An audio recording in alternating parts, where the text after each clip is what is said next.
Good morning and welcome to the meeting of the Court Reporters Board. We are going to go ahead and call this meeting to order. I have a few housekeeping matters to share before I call the meeting to order, beginning with a reminder to everyone that this meeting is being recorded and webcast. Today's meeting will be run in accordance with the Open Meetings Act as required by law. I would ask all of us to please turn our cell phones to silent. You may notice board members accessing their laptops, phones, or other devices during the meeting. They are using their devices solely to access the board meeting materials that are in electronic format. The board welcomes public comment on any item on the agenda, and it is the board's intent to ask for public comment prior to the board taking action on any agenda item. If for some reason I forget to ask for public comment on an agenda item and you wish to speak on the item, please raise your hand and you will be recognized. To better assist the board in accurately transcribing the minutes of the meeting, members of the public who make a comment may be asked to disclose their name and association. However, disclosure of that information is not required by law and is purely voluntary. I want to remind all speakers to please stay on topic and keep your comments to 3 minutes or less. If you agree with a prior speaker, please do not repeat the comments, but rather state that you agree with the comments already made. I would like to call the meeting to order and ask that Ms. Bruning please call the roll. Thank you, Ms. Tagare. Ms. Tagare. Present. Thank you. Ms. Sunkeys. Present. Thank you, Ms. Brewer. Present. Thank you, Mr. Dodgenam. Thank you, Mr. Manayan.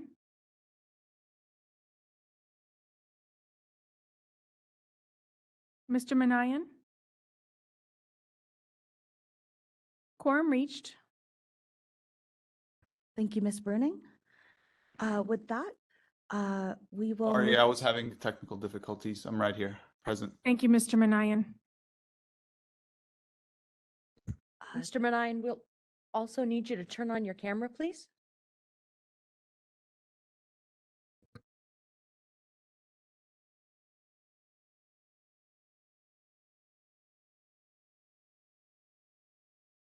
Sorry, I'm having technical difficulties. I'm gonna just log off and log back on.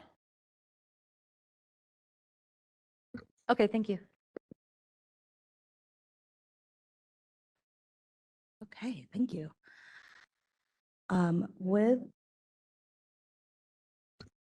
We have quorum, so if you'd like, we can continue. Otherwise, we can pause for Mr. Manayan to return. Will we need to reestablish quorum when he returns? No, but we can we're- make an okay. announcement that he has returned. Okay, perfect. Okay. Great. Then with that, we will proceed. With that, we will move to agenda item 1, public comment for items not on the agenda. Before we invite speakers to begin, I would ask individuals making comments to not discuss pending complaints, pending applications, or pending disciplinary actions that may come before the board for a decision. Such discussions are considered ex parte communications as they could provide information to board members that is outside of the record, which is in violation of the Administrative Procedures Act. Therefore, such discussions could create a conflict and lead to a board decision being challenged in Superior Court. The board can receive comments regarding the board's processes in general, but it cannot receive comments on specific case circumstances where the decision is still pending. Board staff is available to speak with you about any pending matter.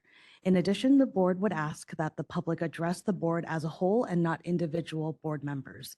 Please be aware that the public comment during this agenda item should provide information to the board members and is not a discussion between the board members and the public.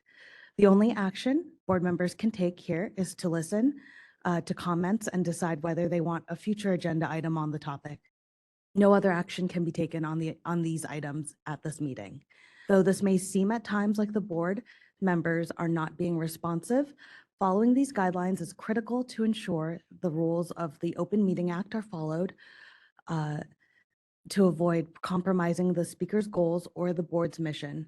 With that, is there anyone wishing to offer public comment?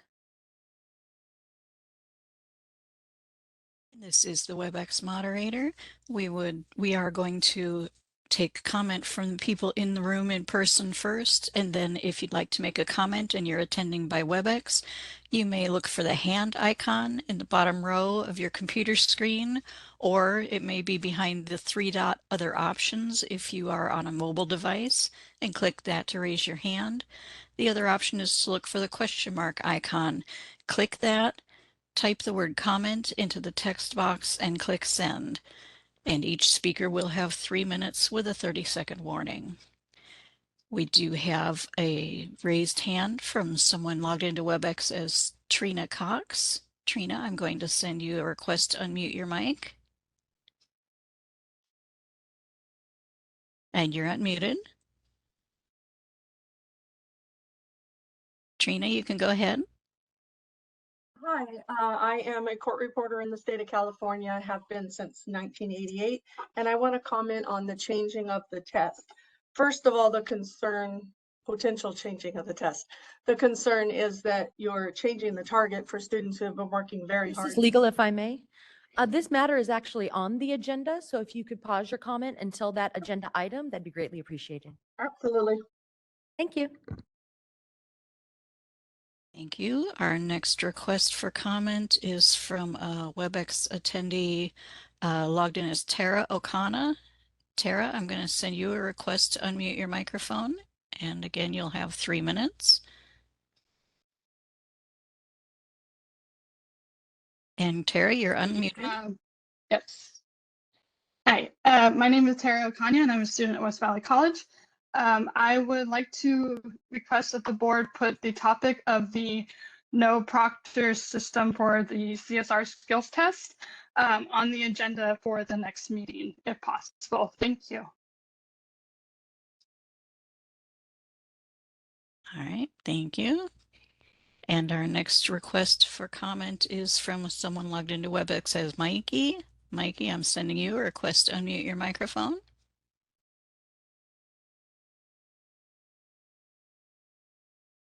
And you're unmuted. Thank you. Mikey McMorrin, CSR number 13735. I would just ask to put on a future agenda item regarding the ability for court reporters in California to take depositions where it's venued in California. However, we don't find out until the deposition begins that the witness is not located in California. There doesn't seem to be anything from what I can tell as far as direction by the board in writing as far as whether or not we can take the deposition. I would certainly love to see best practices for remote depositions. What states can we take depositions of, where the witness is located, where we can't? What happens if we find out that the witness is not located in California? Do we suspend the depo? Do we have to get a notary in to swear the witness in? There doesn't seem to be any kind of consistency. If you ask 20 different California CSRs, you would probably get 20 different answers as far as whether or not they can take the deposition. And that's kind of my concern, is following the laws, that govern us. The law seems to be kind of silent on this matter. And I would just hope that we could maybe get a best practices for all of us to be able to follow. That's all. All right, thank you. And I do not see any further requests for comment on WebEx. Shall I close that public comment feature? Thank you, moderator. Chair Tagade, did we ask for public comment in the audience? I was just about to do Oh, that. thank Thank you. you. Sorry. With that, do we have any public comment in the room? Okay. Seeing none, let's move to our next agenda item. Agenda item 2 is approval of the meeting minutes. That is for December 13, 2023. Are there any additions or corrections to the meeting minutes from our board members?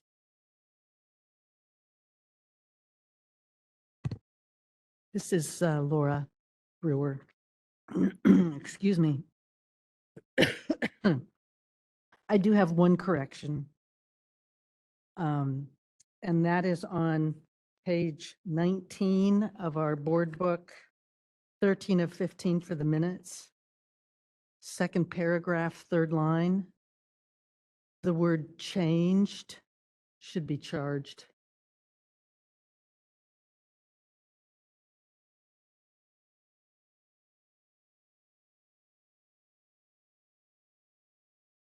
And then actually I had one other section just to bring to the attention of staff. And that is earlier in the minutes, page 12 of our board book, 6 of 15 of the minutes. And that is the second paragraph. The fourth, fifth, sixth, seventh lines, just to take a look at that sentence. I think there was just a little, probably something was edited and the wording didn't get quite right.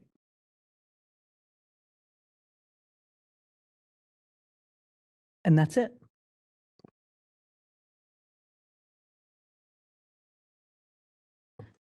Great. Thank you, Ms. Brewer. Any other additions or comments from our board members?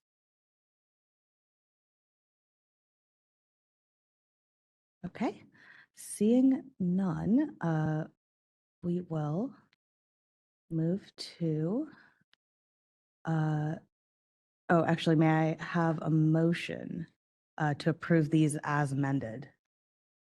Oh, Second. okay. I have a motion from Mr. Dodgenham and a second from Ms. Brewer.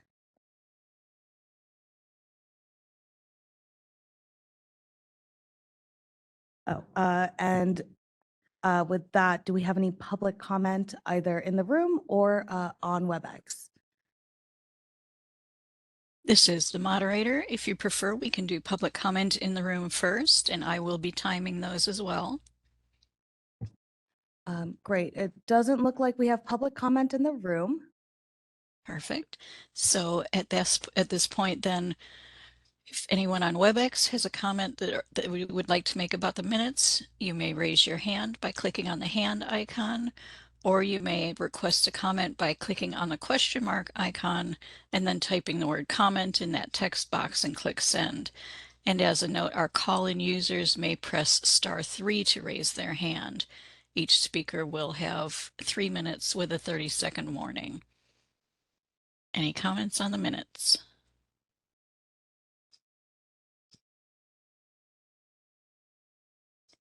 And I do not see any requests for comment. Shall I close that public comment feature? Yes, please. Thank you. You're welcome. Okay, with that, Ms. Bruning, would you please call the roll on this item? Thank you, Ms. Brewer. Aye. Thank you, Mr. Dodgenham.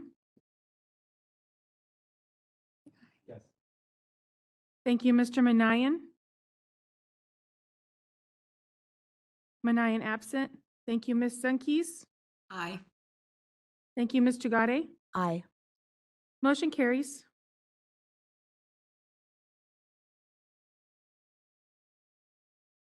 Thank you, Ms. Bruning.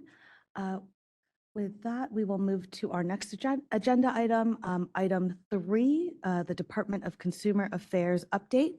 I would like to welcome Judy Bucciarelli, apologies, from the Department of Consumer Affairs, who will be presenting the board with an update.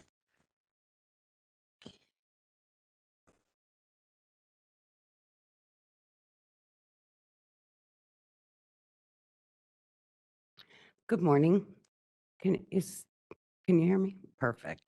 Okay, my name is Judy Bucciarelli from the DCA Board and Bureau of Relations. Thank you for the opportunity to join you today. On behalf of the department, I'd like to thank the members of the Court Reporters Board of California for your service and dedication to protect the consumers of California. Last month, 11 DCA boards and bureaus, including this board, participated in sunset review hearings at the state capitol. The hearings went very well, and DCA is incredibly proud of everyone's hard work and dedication to the process, and most importantly, to protecting California's consumers. Congratulations to board leadership and staff. Moving on, I'd like to share an important update regarding federal Title IV funding. A new U.S. Department of Education regulation that goes into effect on July 1 will impact students of the boards or bureaus that approve non-degree school programs leading to licensure. Currently, schools can offer programs that exceed a state's minimum hour requirements, and they can still offer their students federal financial aid. Starting July 1, 2024, this will change. The U.S. Department of Education regulation limits the program length to 100% of the state's minimum requirements, making the minimum requirement the maximum. As a result, non-compliant programs will not be eligible for federal Title IV funding after July 1st, 2024. The program length must be equal to the state's minimum hour requirements. There can no longer be any deviations, or the entire program will lose federal financial aid. DCA has been working quickly to obtain clarification from the U.S. Department of Education if a delayed implementation plan is an option. DCA will continue to work with and update your executive officer on this important issue. Next, DCA's DEI Steering Committee will hold its next meeting tomorrow, April 5th. The committee will discuss DEI actions, priorities, and language access. As a reminder, DCA's learning management system has many DEI-related training courses available to board members. If you need any assistance accessing these courses, please reach out to Board and Bureau Relations. Next, I have an outreach update. This month, DCA's Office of Public Affairs staff will participate in 2 Facebook Live events hosted by the Consulate of Mexico during its Financial Education Week. Staff will present Get to Know DCA in Spanish and share a broad overview of consumer and licensing resources. The first event is with the Consulate of Mexico in Sacramento, and the second event, the department will be with the Consulate of Mexico in Fresno. In the coming months, DCA will be developing workforce development outreach opportunities for all boards and bureaus to participate in. I look forward to sharing more information when it becomes available. Moving on, last month, the DCA Division of Investigation updated the complaint prioritization and referral guidelines for the Healing Arts Boards. The new guidelines are in effect and should be used to evaluate complaint referrals. Referral guidelines for non-Healing Arts Boards and bureaus are in progress. Moving on, as this year's annual Form 700 period comes to a close, DCA and BBR would like to thank all of our board members and executive officers who helped us achieve compliance. This concludes the DCA update. Again, I thank you for the opportunity to join you today. If any members of the board would like further information or assistance, please reach out to Board and Bureau Relations. At this time, I will turn the meeting back to Chair Tugade, and I'd be happy to answer any questions from the board. Thank you so much, Ms. Bucciarelli. Any questions or comments from the board? Okay, I'm seeing shaking heads also from WebEx. Great. Any public comment? I'll go first to WebEx. Thank you. If anyone on WebEx has any comment on the DCA report, you may raise your hand by clicking on the hand icon. You may click on the question mark icon, type the word comment into that text box and click send, and our call-in users may press *3 to raise your hand. Each speaker will have 3 minutes with a 30-second warning. Are there any comments on the DCA report?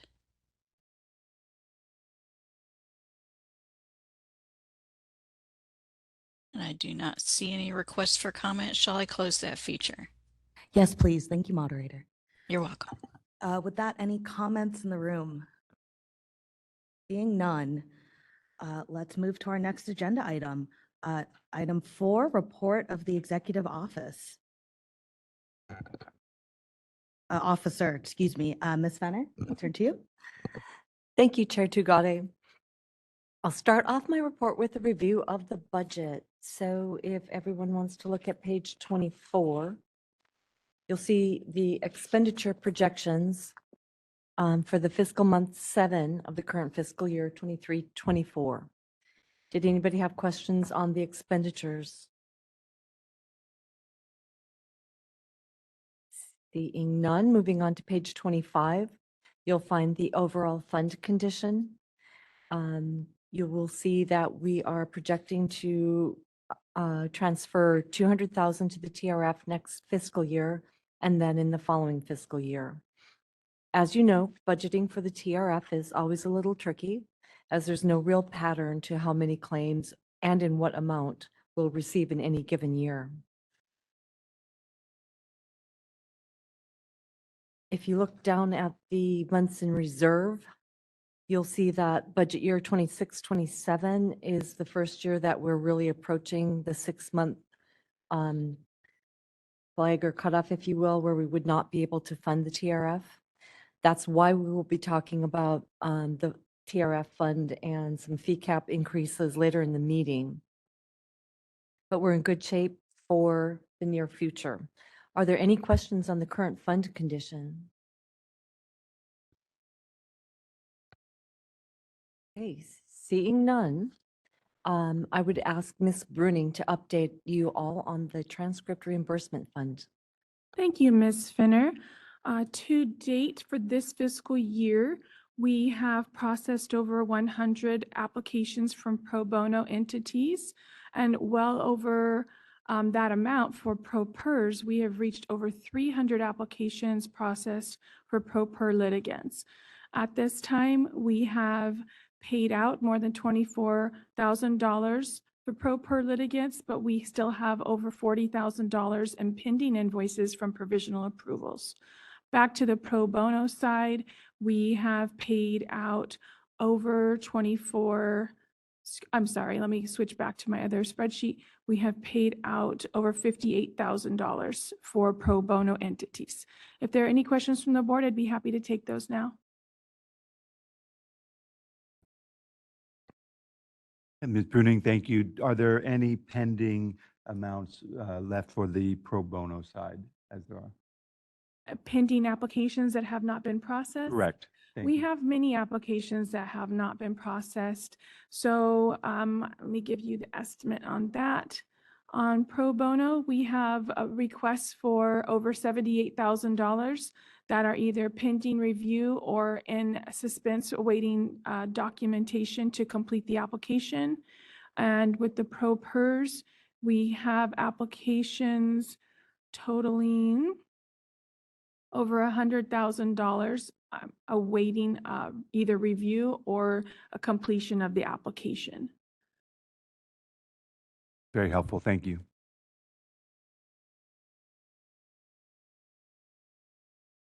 And I see we have Mr. Manayan back in the room. Wonderful. Any other questions or comments for Ms. Bruning?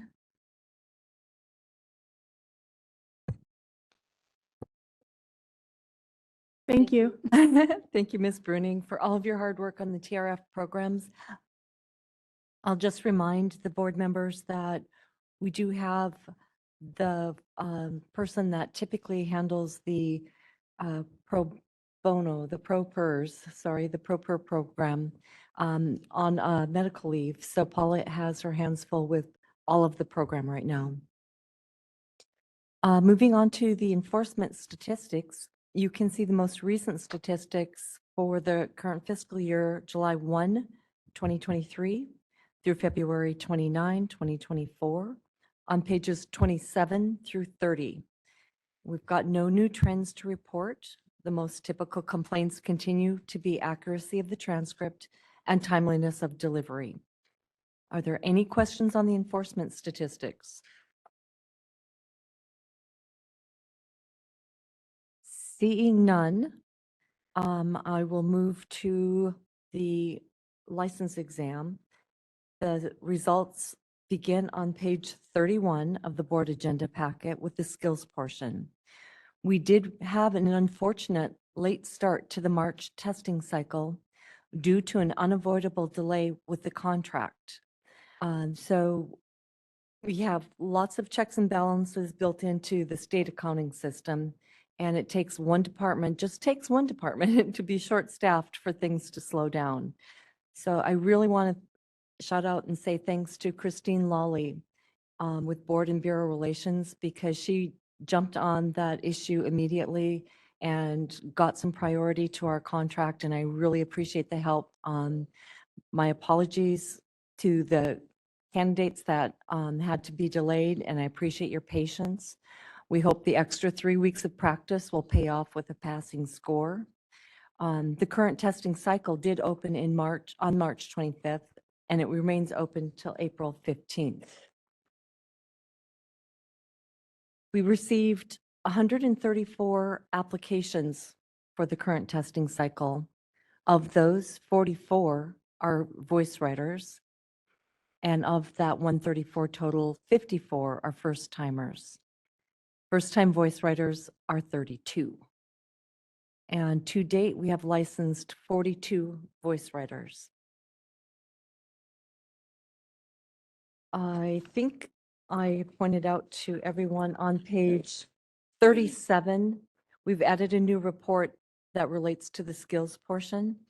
And we've offered enough tests now to the voice writers to be able to show some statistics on how they're doing compared with the steno and overall. Are there any questions on the skills portion? Just a comment, Ms. Fenner. Thank you for putting in that new report. And again, so excited to see all these new results. So looking forward to seeing that trend continue. Ms. Brewer. Thank you, Chair Tugade. I just want to add my thanks and excitement. If looking at our pass rate for overall pass, it is the highest percentage that we have on our entire page from March 2011. So that's pretty darn exciting. Thank you very much. Mr. Dodgenham? I also want to echo congratulations. I think the voice reporting is voice writing has done everything that we hoped it would, and congratulations for getting that implemented. I'm curious, do you see these trends continuing? Any early indications that tell us how this is going to play out over the next several months? Do we think these high growth numbers will continue, or is it too early to know? I think that based on the enrollment at schools and the increasing trend on the total applications received, and then the percentage of those which are voice writers, will continue.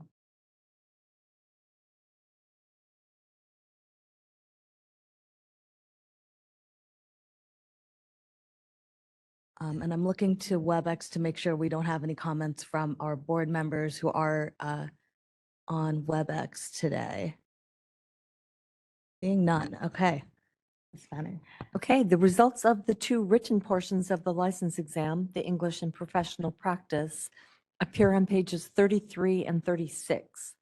Are there any question on the written portions?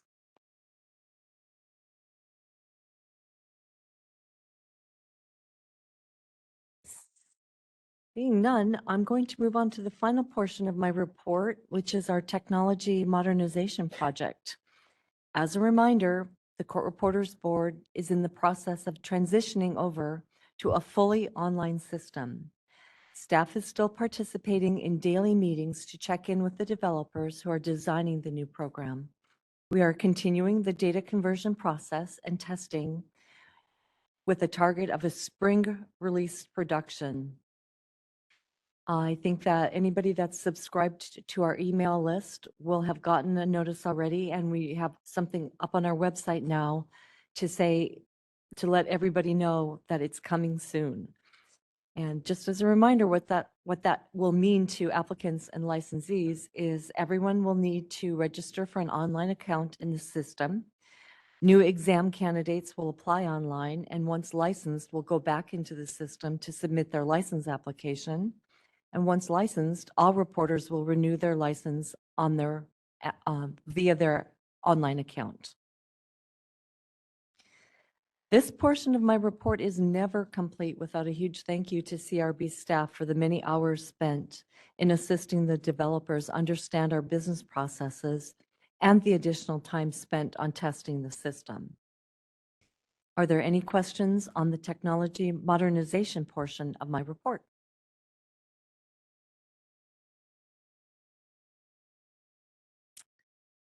CE none.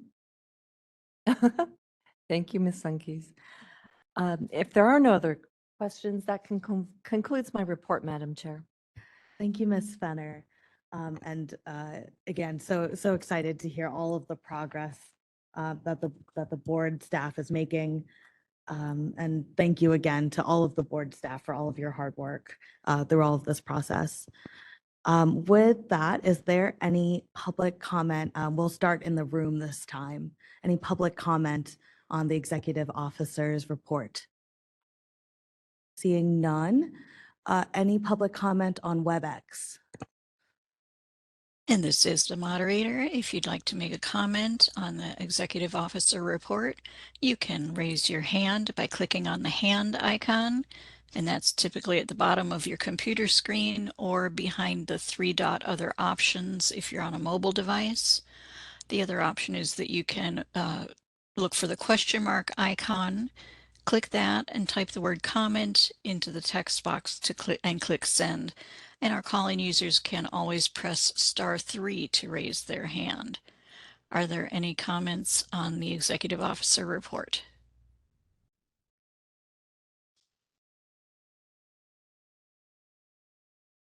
I do not see any requests for comment at this time. Shall I close that feature?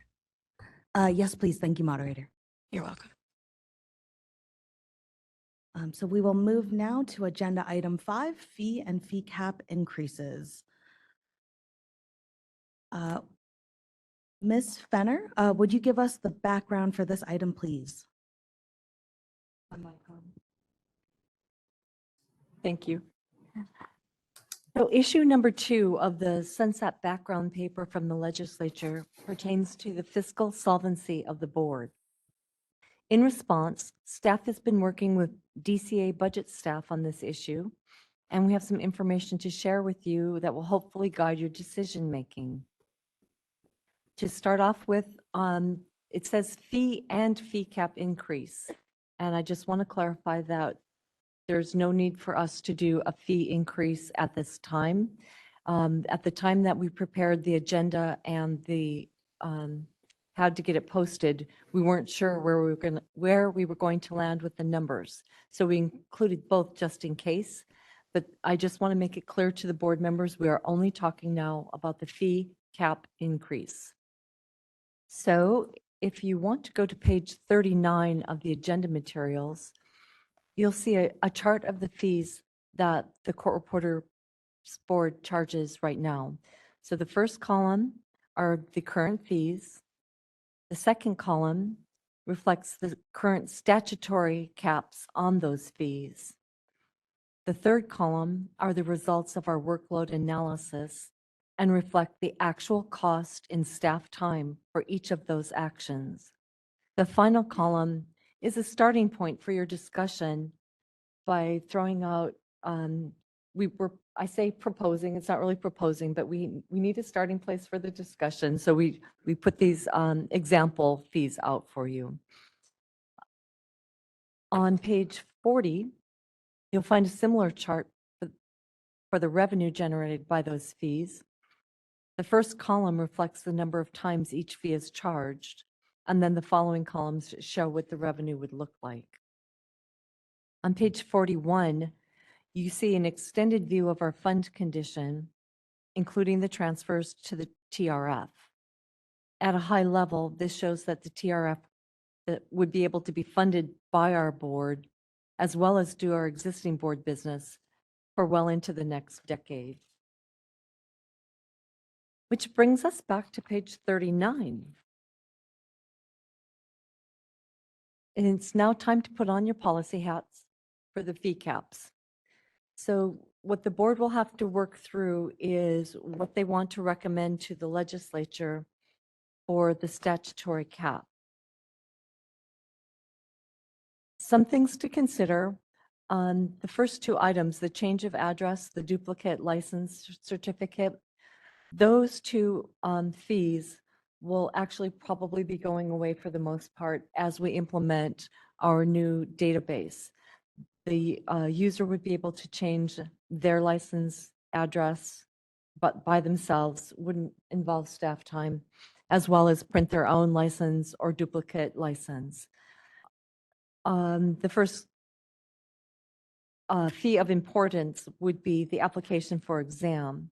So while it shows that the staff time cost is almost $200 to process that application, the board can start off their discussion keeping in mind that we want to not have the fee so high as to block barrier to licensure.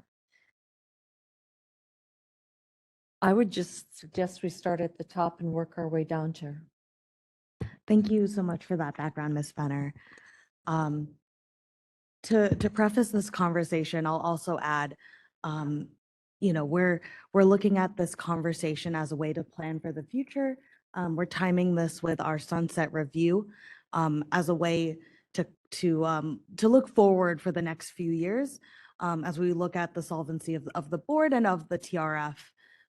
As Ms. Fenner said, looking at the fiscal health down the road. And so I would encourage us to look at this as really the ceiling rather than where we're going. So with that, do we have any comments from the board? Why don't we start? We'll start at the top. Ms. Brewer? Thank you so much, Chair Tugade. So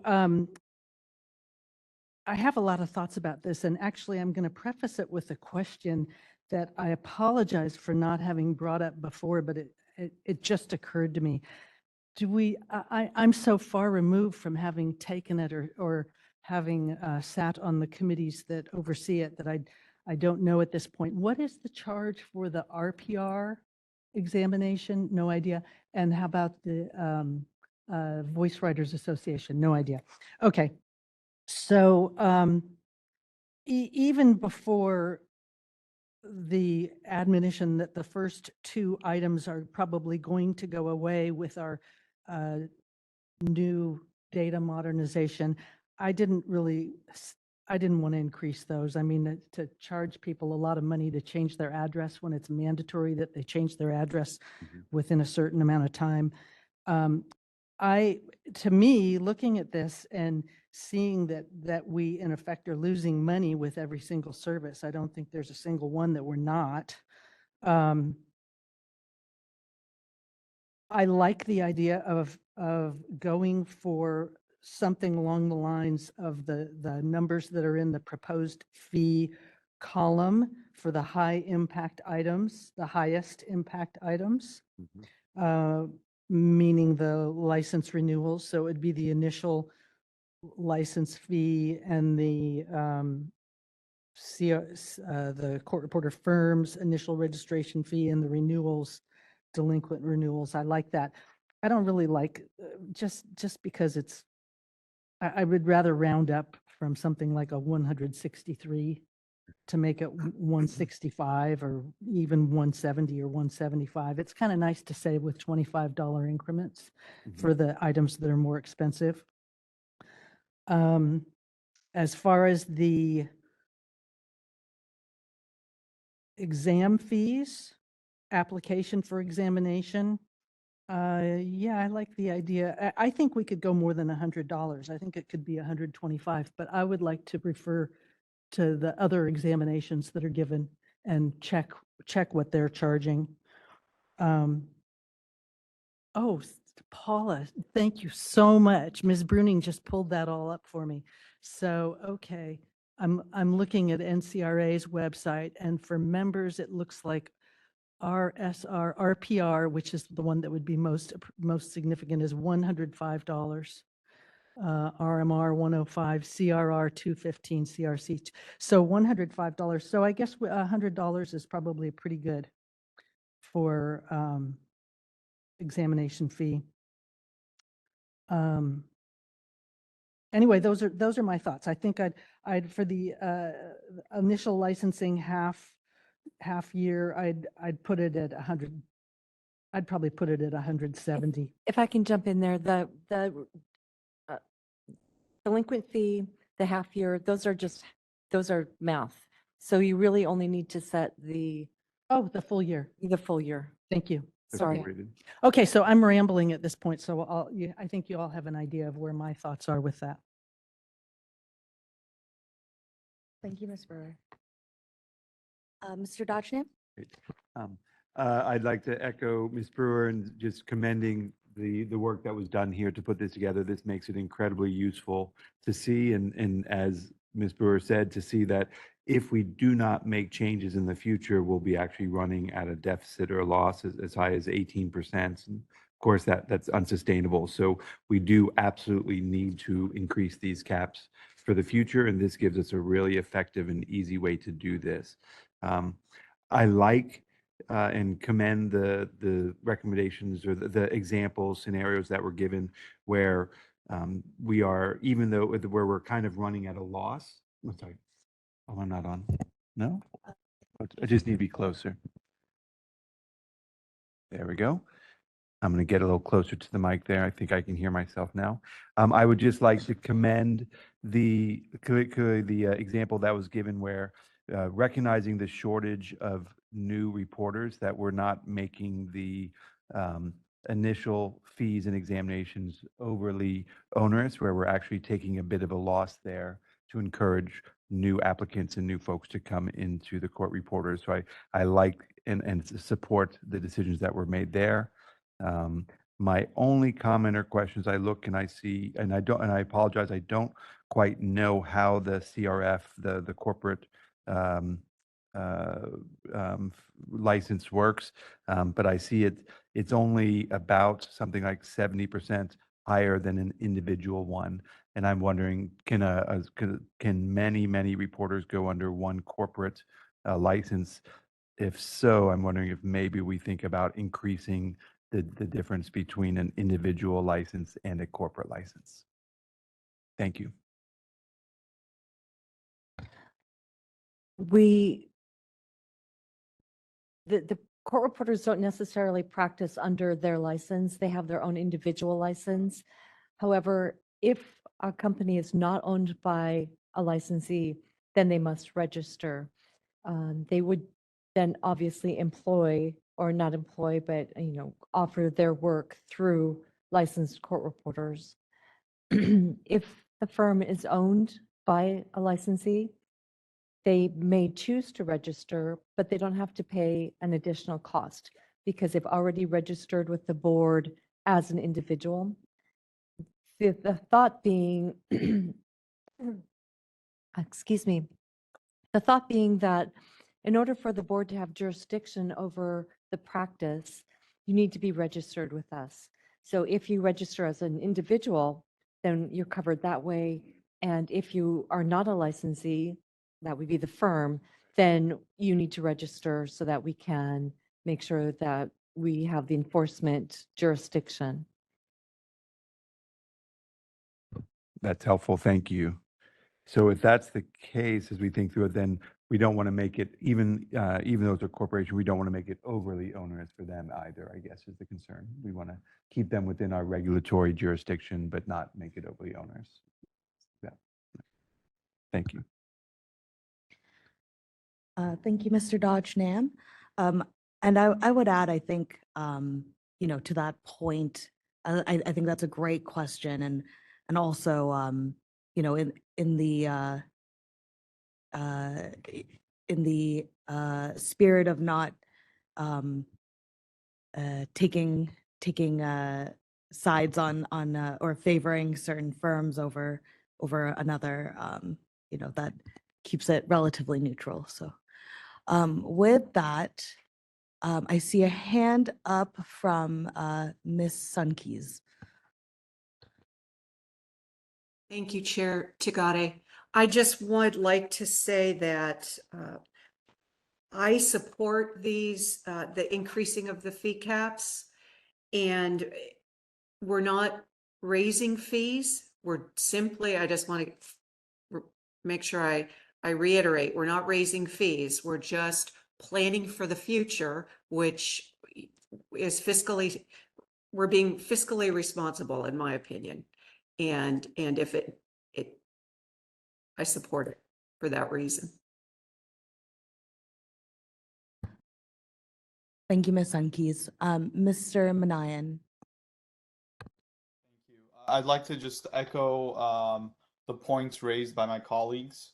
I think, we can't have a drastic fee increase and we won't have it, but again, we need to plan for the future. Solvency is of utmost importance in order to provide the great service that our executive staff is already providing. One thing I'd say in the future, when we do consider the fee increases, is that we really take into account the barrier of entry and make sure we don't make it overly onerous for new licensees or examinees to not be deterred from taking the exam. I know we have a lot of programs in place and opportunities in place to help people, but just want to make sure we keep that at the forefront. With that, support the recommendations, and if there's no more comment, I can make a motion. I'd like to make a motion. It looks like we do have another comment from Ms. Okay. Brewer. I'm just asking for clarification, and I meant to do this before, and I apologize that I didn't.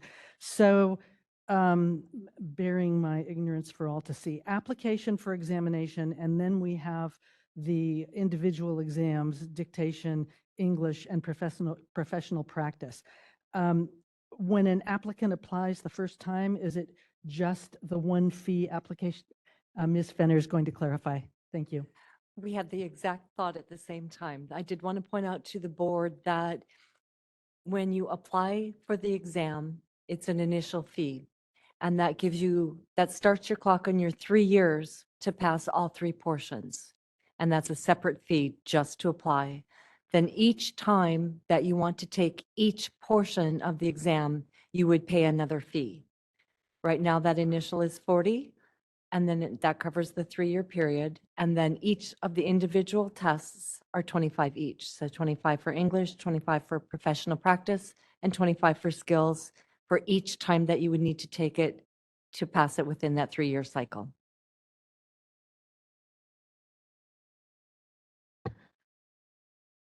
Ms. Sunkeys, is that a new hand? It is, Chair Tagare. I wanted just to also mention, I appreciate the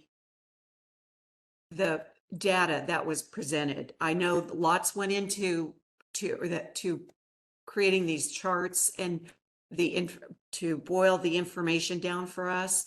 But I wanted to say thank you very much for that to staff.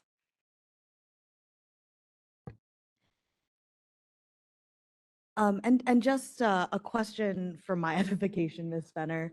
When was the last time that the board raised the fee caps? Would you know? I can tell you it's within the last 16 years because we did it during my tenure, but I apologize that I don't have the exact year for you. No problem, but it sounds like it's been quite some time. With that, I know Mr. Manayan was looking to motion.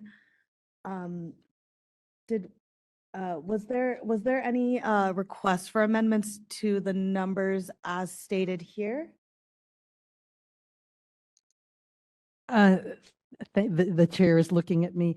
With the explanation, I would say no. I think that the numbers as proposed actually look very good.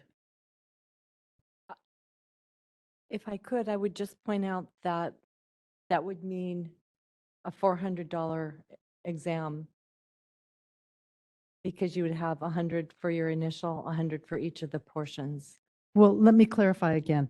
My understanding from your explanation was the first time someone took the exam, they pay 100, they take the whole exam. No, Oh, okay. In that case, if they're paying $400, I believe that's too much. they pay, that's where I was going with you. $100 is the application fee that buys them their window of time. And then for each time, they take no tests with that initial application fee. Then each time they want to take a test, it would be additional exam fee. Although, as a reminder, this is the ceiling, right? So, is the concern that we should be looking at the collective numbers? This is Ms. Brewer again. I just think that I understand that it's the cap and that we want to make it enough that we don't have to be changing this very often. I mean, it's nice that Ms. Fenner can't remember in 16 years when the last time was that we raised it, and that should kind of be the case. It should be an infrequent event when we have to raise the cap. However, and I'm okay with setting the cap at this, but that's really too much for students, really too much.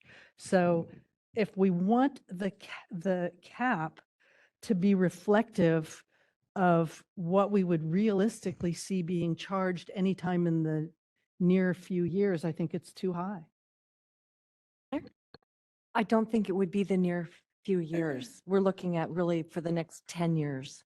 So this would be, I don't think it's unreasonable for 10 years out. And clearly you made the correct point that this is a cap. So any change would be very incremental. It would be based on need and it would be a board decision. So you wouldn't just turn around next year or even the year after and say, let's go to the top, because we wouldn't need to. May I ask a follow-up question? Sure. I'm sorry, Chair. This is probably going to seem like, I don't know, sacrilege, but do we ever drop fees? I have never seen the fees drop. Absolutely, we could. I've never seen it because we usually just hold it. We try to raise it to like the very minimum, and then we just try to hold on as long as we can and not raise it again. So we've just never really been in a position, although it's statutory permissible, of course. Okay, thank you so much. Mr. Dodgenham? A question for Ms. Brewer. Is being more immersed and involved in it. I definitely hear what you're saying. And again, we're looking to the future. These are caps, not fees, but we've already tried to I'd say in some ways subsidize the expensive cost of testing by charging less than the actual cost and then absorbing some of that cost with the annual fees. As you think through it, do you think you might consider raising the caps on the annual fees, both for the individual and the CRF higher, to give more room to keep those, the actual examination fees lower to continue to subsidize? Chair, may I? Yes, please. Ms. So Brewer. that was a question to me. So my understanding is you were saying, should we consider the more high impact items having a higher cap rather than the examinations? Correct. Such as Okay. the annual renewal fee. We're only increasing the cap here from 250 to 325. Again, we're not saying we're raising to those fees now, but again, that'd be an ongoing cost every year for our existing court reporters. But if we raise that cap even higher, it gives us more room in the future to not have to raise the examination fees up to the proposed cap limits. And I open that up for questions or comments from everyone on the staff and board.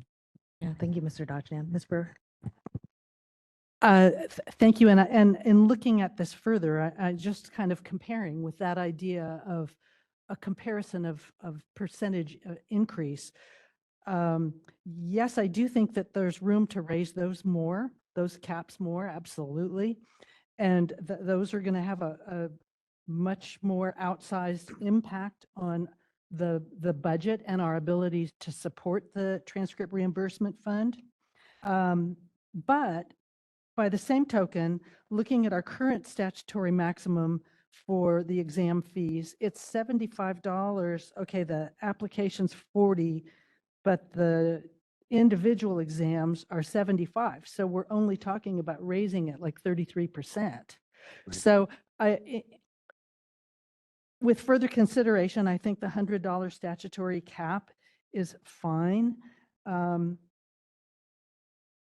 And I still think there's room to have the statutory cap on the renewals be a little bit higher. I think that would take us out farther. I will go to Mr. Manayan first, and then we'll go to Ms. Fenner.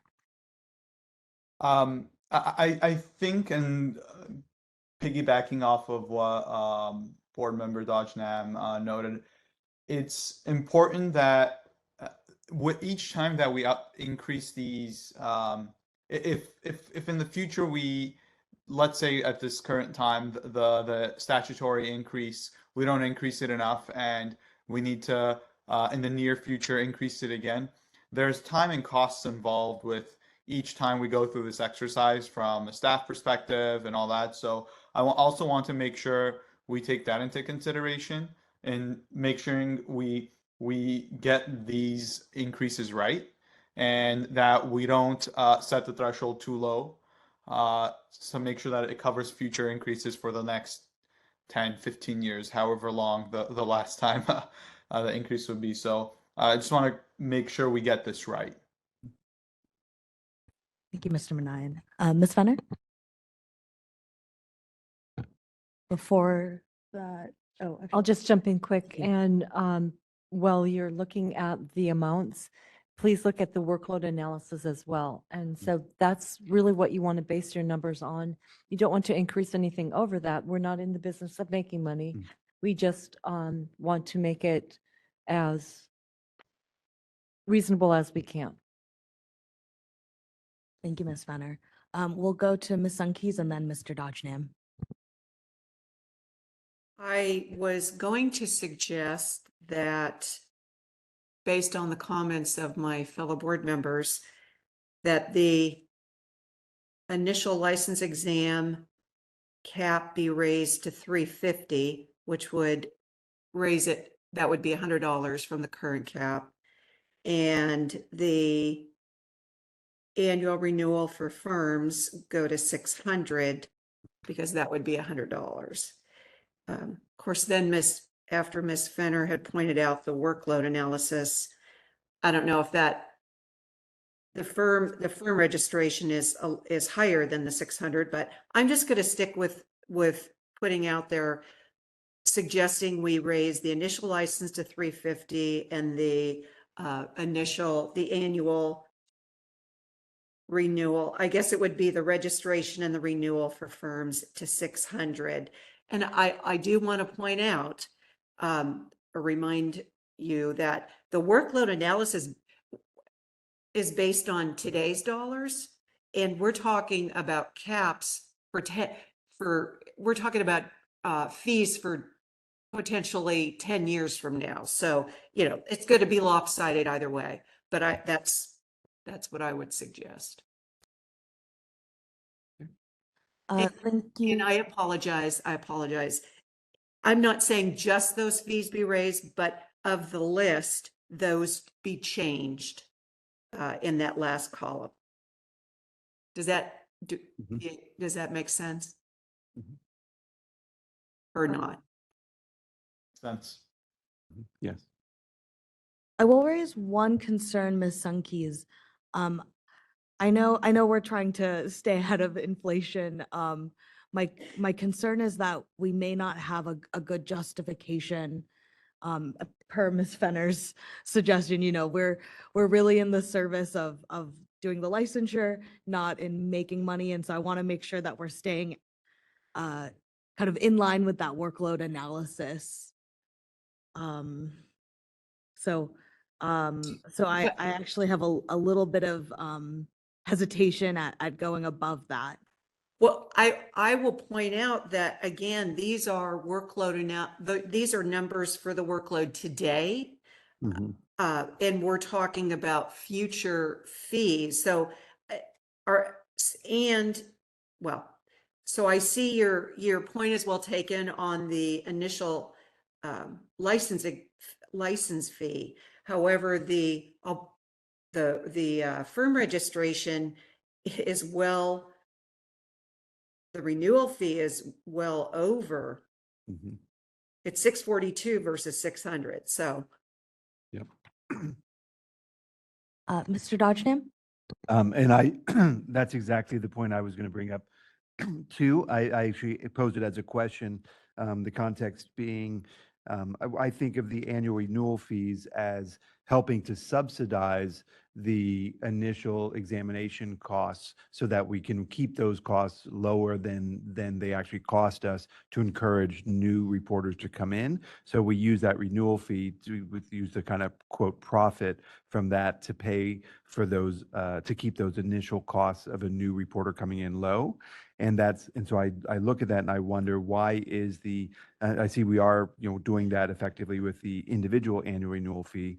When I look at that annual renewal fee for the CRF, exactly as board member Sunkey said, if the workload cost is 642, why are we even keeping the cap at 550 or even 600? So my two-part question, what is involved in that cost of that analysis for the renewals for the corporate licenses, and should we consider raising that so we actually, just as we're making a quote profit on the individual renewal fees, should we look to be making a profit on those ones to help offset those other costs?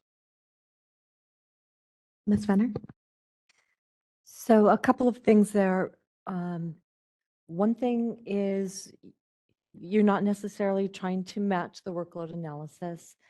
The way we come to that number is staff estimates how much time they spend on an application, and then we multiply basically what classification for their salary, because oftentimes many people will touch that one application.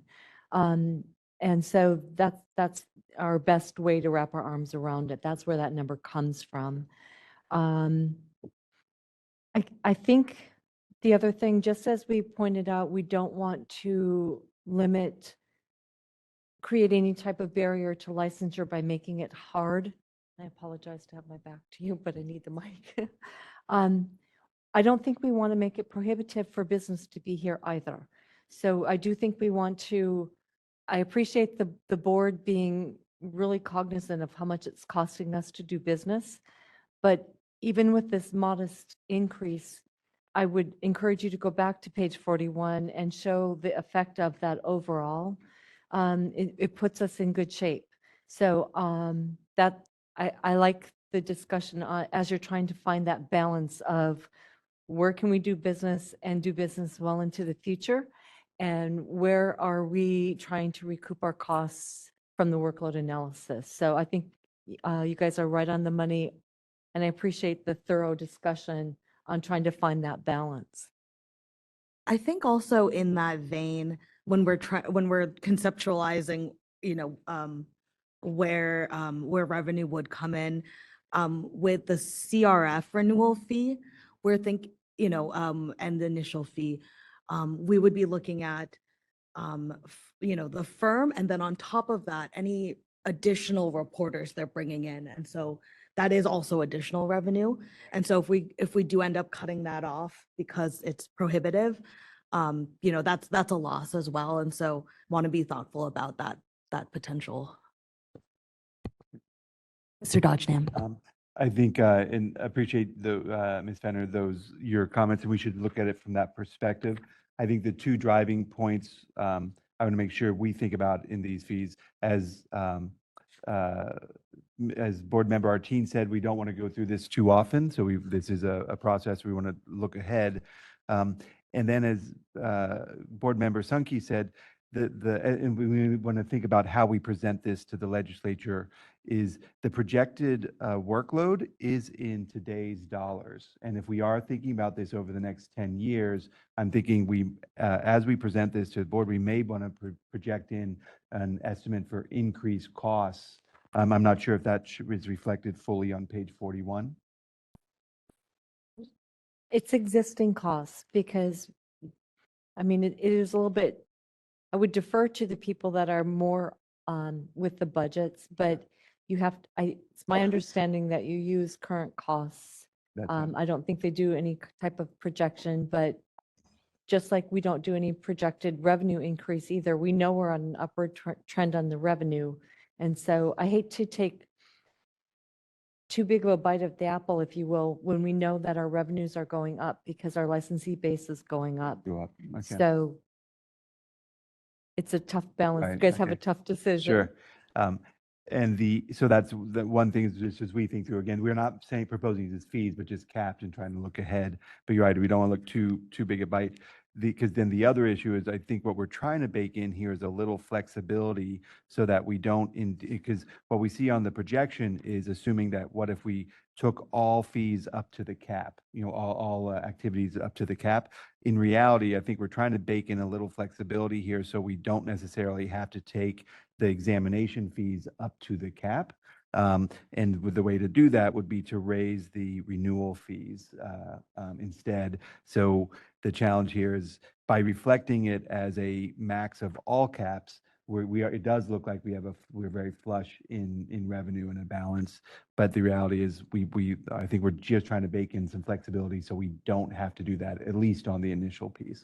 So, and I don't know, for those that have gone through these kind of renewal requests or cap increases before, might have a better way of looking at it. I see the way it's presented now, it might look like we're being too aggressive, but it's really to bake in that flexibility. Thank you, Mr. Dodgenham. And I would say you're asking absolutely the exact right question about, bringing this to the legislature. And that was actually my first question when I looked at these numbers. I was like, oh, wow, but this is, as Ms. Fenner mentioned, possibly 15, 16 years out, something like that. And I think critically, we do need to think about, in particular, I think the renewal fees are particularly sensitive there, because that is really our maybe the number one way our licensees interact with us. And so that would actually be one of my concerns, is that again, wanting to make sure that we're again keeping our again barriers to entry low, because we want to make sure that we're retaining and keeping our licensees in the job market, given where we are. Mr. Manayan?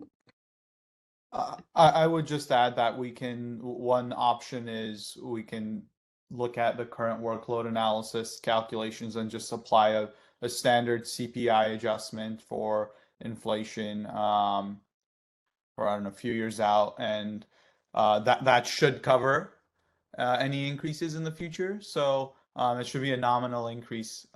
So it's standard with most fees that are charged from regulatory agencies. So something we might consider.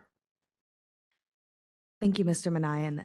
And I don't know if Ms. Fenner has a little more background on how some of these numbers got here, but I know our DCA staff put in a lot of work to pull these charts together. So there's a lot of background numbers that went in before we got here to these smaller charts.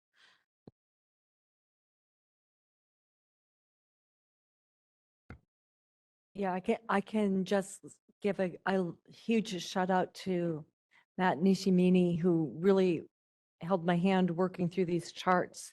We had some additional meetings with the chair and vice chair and our regular budget staff, so that everybody was really clear on what we were doing.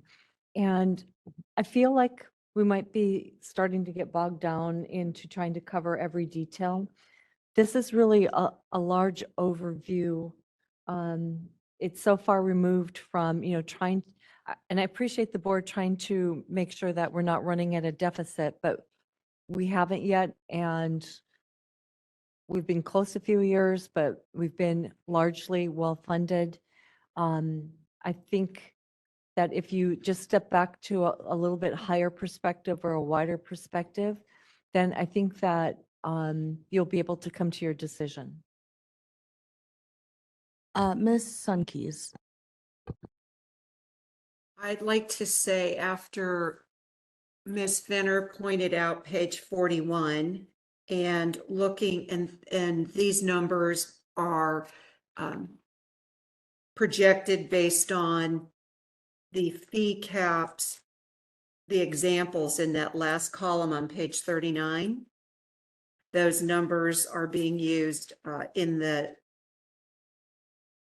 analysis on page 41. And I'm looking at the months in reserve at the bottom. And these are very healthy months of reserve. These will more than ensure that our TRF is funded, which is one of the most important things. So based on that, I move to instruct staff to work with board counsel and the legislature to amend Business and Professions Code 8031 to increase fees to the numbers that are listed on page 39 in that last column. I'll second that motion. Ms. Fenner, did you?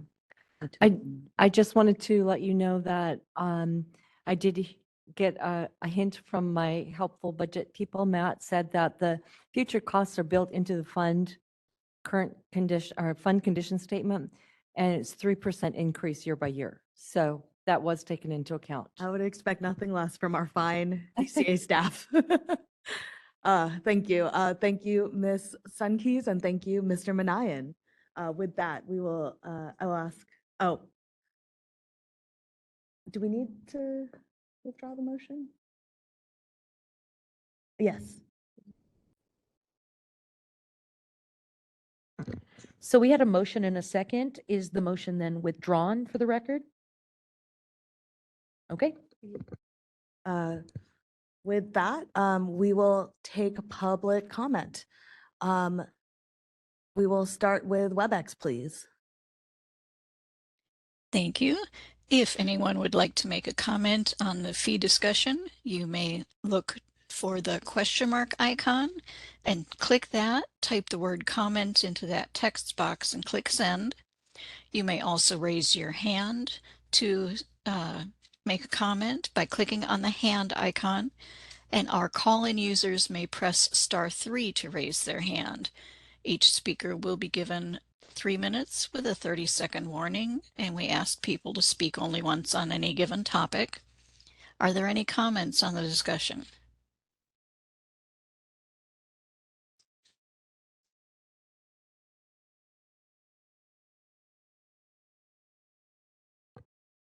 And I do see a request to comment from someone logged into WebEx as Sheena. Sheena, I'm going to send you a request to unmute, and then I'll remind you when you have 30 seconds left. And you're unmuted. So you can go ahead.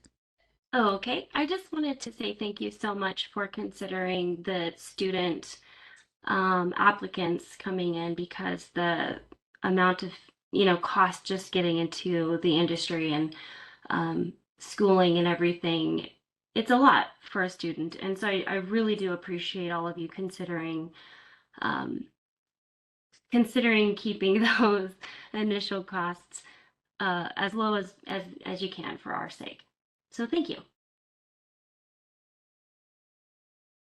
All right, and I do not see any further requests for comment. Shall I close that feature?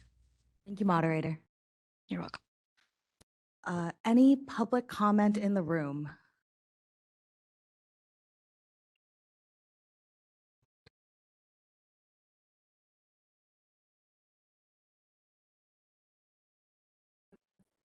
There's a little button. Sorry. Good morning. I'm Stacy Gaskill and I am a licensee, one of many thousands. And I just wanted to comment as a licensee that I support Mr. Dodgenam's comments that I would much rather have my annual license fee cap raised than to put that impact on the students, even though maybe the workload analysis doesn't support it. So I just wanted to make that comment as a current licensee. Thank you. Thank you, Ms. Gaskell. Any other public comment in the room? Okay, seeing none. Ms. Bruning, would you call the roll? Oh, okay, yes, Mr. Dodgenam.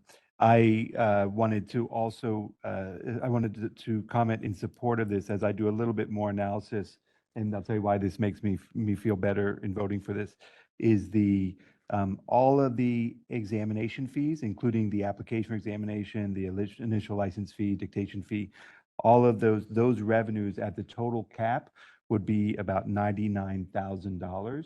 So comparing that to the monumental 1.8 million we could potentially receive at the cap in the annual renewal fees, the examination fees end up being a bit of a rounding error. So we could keep those costs, those actual fees, even at half of what we're putting as a cap, and it would not make a dent in the annual fee. So I feel very comfortable that this annual fee increase, as we laid out at 325, would cover and give room to subsidize the application and to keep those examination fees low. So I reverse my earlier comments and think this is a good analysis. Thank you.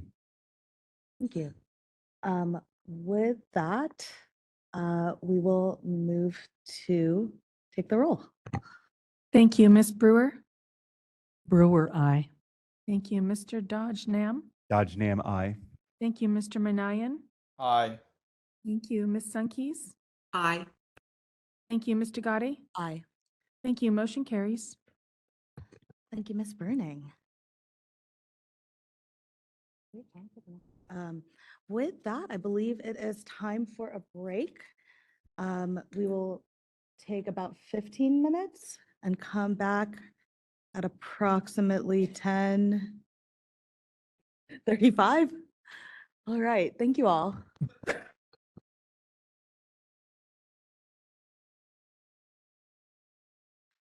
Okay, we will call this meeting of the Court Reporters Board back to order. It is 10:36 a.m. We will move to agenda item 6, legislation. Ms. Fenner, would you present this agenda item for us?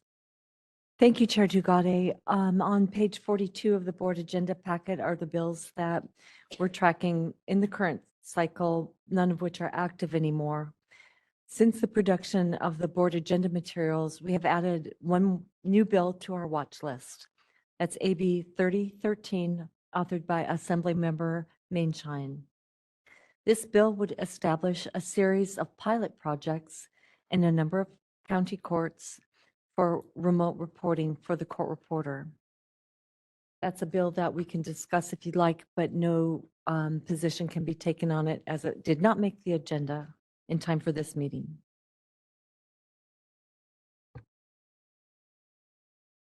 Any board? Yes, Ms. Brewer.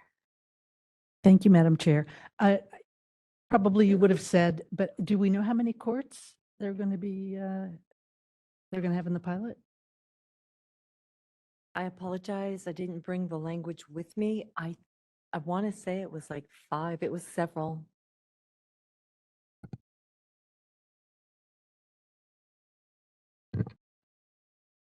Oh, I'm sorry, Ms. Sunkis. I thought that was a hand.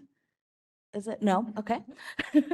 Any other board questions or comments on legislation, Mr. Dodgenam? Just a curiosity question. I noticed that the SB 662 died, as you reported, that one has died in committee. We had submitted a letter in our, that we were against that. I'm just curious did our letter have any impact, or was it already decided before then? Did we kind of track that or worry about that at all? So, Sure, Mr. Dodgenham, I'm happy to, well, not happy to report, but I will respectfully report that, our letter did get submitted prior to that legislation going into the Appropriations Committee. And the bill was held there. And so I would expect that there was some impact because of our comments related to implementation there. good to hear. Thank you.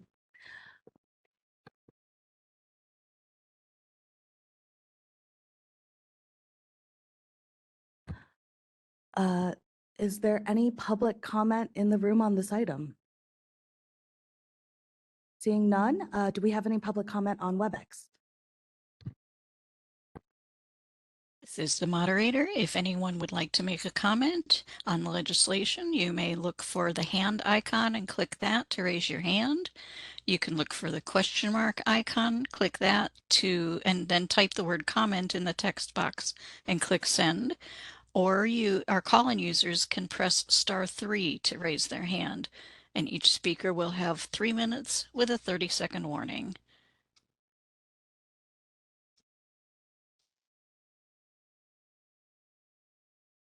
And I do not see any requests for comment at this time. Shall I close that feature? Thank you, moderator. You're welcome. With that, we will continue to agenda item 7, regulations. Our regulations manager, Ms. Betsy Figuera, will update us. Nope, I apologize. Our council, Mr. Stephen Vong, will update us on status of the examination results and transcript format regulations package. Thank you, Mr. Vong. Good morning. Again, as a brief summary, these regulation sections concern exam requirements, inspection of exam, and minimum transcript format standards. The board originally approved the regulation text in January 2022, and in September 2023, the board voted to approve revised text repealing the exam reconsideration process due to statutory requirements to uphold concerns of exam security. In December 2023, the text was noticed for public comments, with the public comment period ending February 2024. And now board staff is summarizing the public comments and drafting proposed responses for the board's review pursuant to Government Code 11346.983. The agenda was posted to provide an update on comments received on these proposed regulations. The summary of the comments and proposed responses are still in progress. Therefore, the board staff does not have comments, responses, or proposed amendments to discuss or consider for the board at this meeting. We recommend instead that the board not discuss any comments received for the package during today's meeting. Instead, we recommend that the board discuss all comments together at the next meeting so that each commenter receives equal and formalized consideration and analysis. And just a reminder before we open to public comment that public comments will be included in the board's meeting minutes, and the comment period for the rulemaking package ended in February 2024. And if a member of the public did submit comments, we ask that you do not duplicate your comment here. If a commenter before provided similar information, we ask that you do not repeat the comment, but merely state that you agree. And as you said, Chair, that each commenter is limited to 3 minutes and may not comment more than once. Thanks for your consideration. Thank you, Mr. Vong. Again, this item is informational only, but is there any member of the public who wishes to comment on the status of the regulatory package? We'll start with public comment in the room. Seeing none, any public comment on WebEx? This is the moderator. If anyone would like to make a comment, you may look for the hand icon and click that to raise your hand. You may look for the question mark icon, click that, type the word comment in the text box and click send. And our call-in users may press *3 to raise their hand. Are there any comments?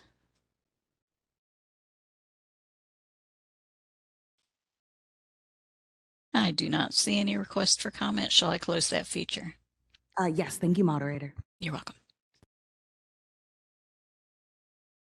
Okay. With that, we'll move to agenda item 8, our sunset review. I would like to report back to you on the sunset review, which was held on March 12, 2024. I hope you all had a chance to watch the hearing. The committee had insightful questions for us, and we will be looking forward at the proposed responses next. First, however, I would like to thank the DCA Ledge unit who held a mock sunset hearing for us. We were drilled for an hour by various DCA staff, not only from the Ledge unit, but many members of the executive staff participated. Afterwards, they offered very valuable feedback and helped us to be as prepared as possible for the actual hearing, which really was just invaluable. Ms. Fenner, would you outline our next steps, please? Thank you, Chair Tugade. We have until April 14th, 2024 to submit responses to the issues and questions in the background paper from the legislature. If you go to page 73 of the agenda materials, you'll find the issues and a proposed response from the board. We'll need you to discuss the responses and approve or amend so that those can be submitted on time.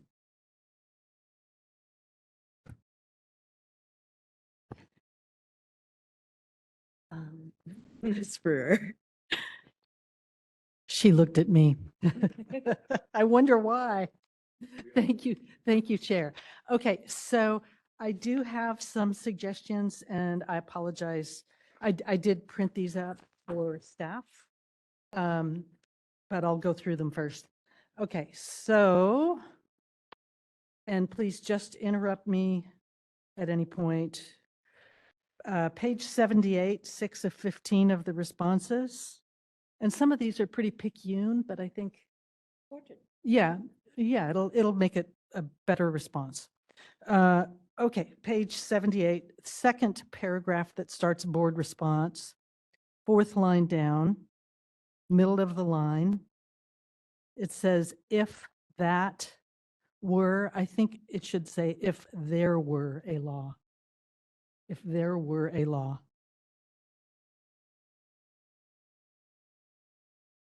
Moving on to page 80. Top of the page, board response, second line.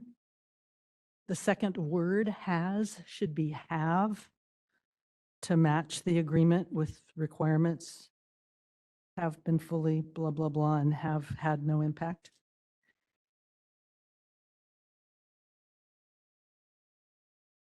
Page 81, fourth paragraph down, board response.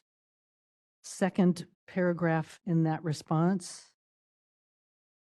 Insert the word, well, let me just read the sentence. Technology is moving so quickly and is another reason. So insert the word is.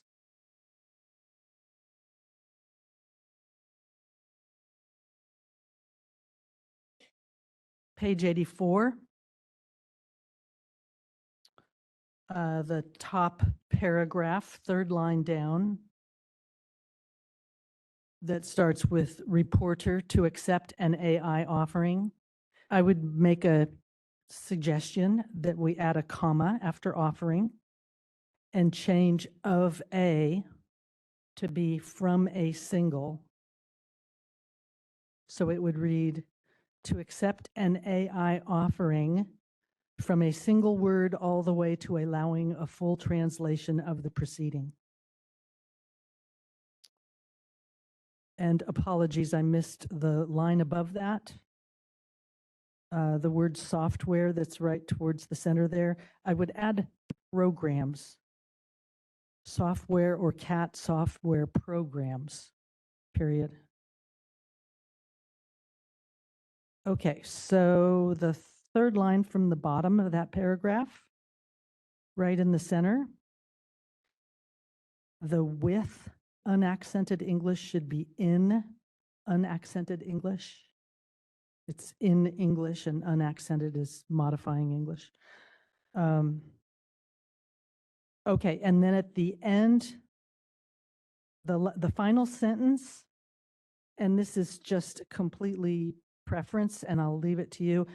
I would change the word essential. It is essential. I would say imperative, but that's just preference. So if you don't like that suggestion, just leave it. at the end of the sentence, I would add, and protect the integrity of the record.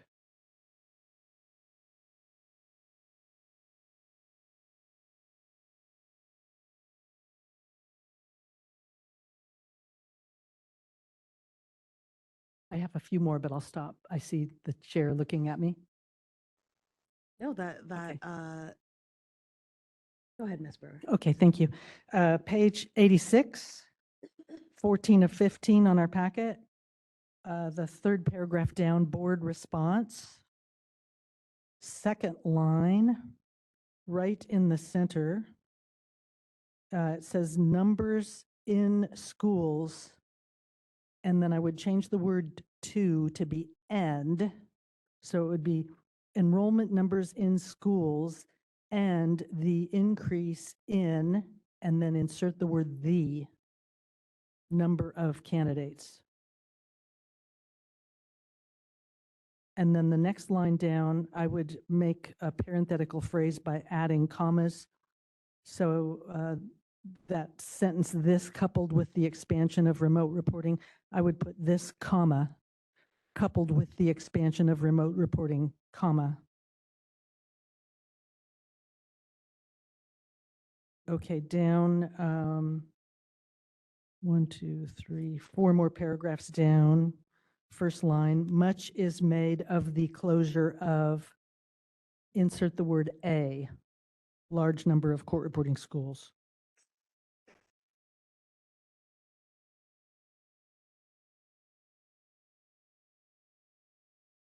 And then next paragraph, would love, I would like to see that changed to is eager. With that being said, the board is eager to work with stakeholders to see court reporting programs included in okay, and then these next two lines, I would change, let me just look at my note here. Okay, so that second line, included in vocational programs, comma, from high school through community college.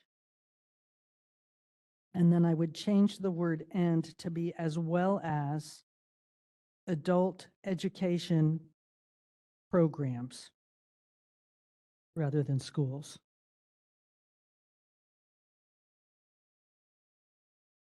And then just a couple more. Bottom of that page, last response. It looks like this just is an artifact of word processing somehow. The second line, I would delete the period. I would have it say end to state license number at the beginning of proceedings. So I'd make that all one sentence.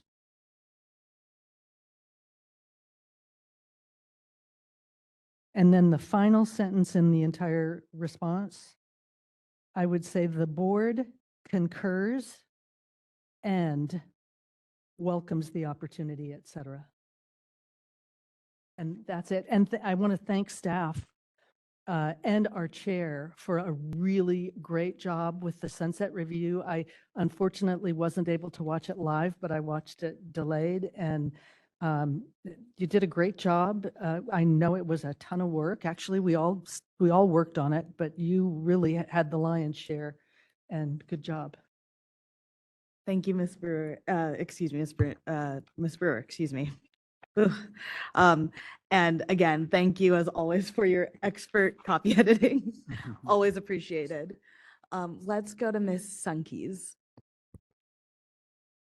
I too want to say kudos, Chair Tagate and Ms. Fenner, for your appearance at Sunset Review. And you did a fabulous job. You represented us well. Thank you so much. I had two comments on, and I'm shocked. I thought for sure I was going to have to put my hand down, but after Ms. Brewer took her turn, but page 80 in the board book on issue number 9, board response, first sentence, I think administered should be administering to match developing and administering the testing standards. In fact, because you didn't pick that up, it made me question whether I had made a mistake, but I think that should be administering. And then the other thing that I saw was on page 84 of the board book, on issue 14 on staff recommendation. I think the R should be taken out. So it should be committees on steps be taken in California. The board should update the committees on steps being taken in California. So the ARE should be taken out. Those were the two things that I saw. That came, anything that's a staff recommendation came from the legislature, that would not be ours to change. We would only Okay. change the board response. Okay. Thank you. Thank you, Ms. Sunkis. Mr. Dodgenham. I don't think any board has better copy editing services than ours. So grateful for all our board members' help on those, and also echo our other board members' comments. The great work from our staff, Yvonne, and our chair for this sunset work effort. So really fantastic. I have a few kind of comments, and I'm looking at it more in the line of, are we responding and answering the staff recommendations, directly in our response? And so the first one is for issue number 4, and this is on page 77. But the issue is the voice writers. And so in our board response, I think this has just been such a huge success for us, and I want to make sure we're really articulating it in the best way possible. And I don't quite have the language down, but I just want to point out where it's a little confusing. In the third paragraph here, we tout some statistics to show the success. And so the number of first-time voice reporters went from 1% to 43%. That's huge. But then we say in hard numbers, we go from 11 first-time applicants, both machine and voice, in November of 2020 to 59, both machines. The problem is, by combining the voice and machine, we're not showing the impact of the voice reporting, which I believe is really driving it all. So and so I don't have the exact numbers, but on page 37, I think I have it. We've only got back to 2022. So think would we go back and look at it, but I'm proposing something like we talk about that we've grown, that if we just use the numbers here from 2022, we've gone from, I think, a total of 17 first-time applicants to 59.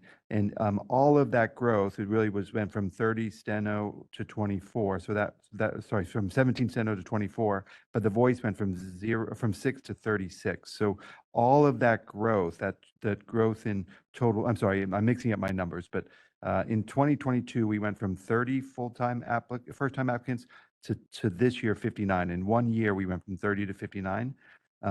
The steno actually dropped from 24 to 23, but the voice increased from 6 to 36. So all of that growth was from voice. So maybe that's the stat we use. Or if you have other data from 2020, you could go back and use that. Do you want to put percentages in? Do you want me to copy basically this chart over?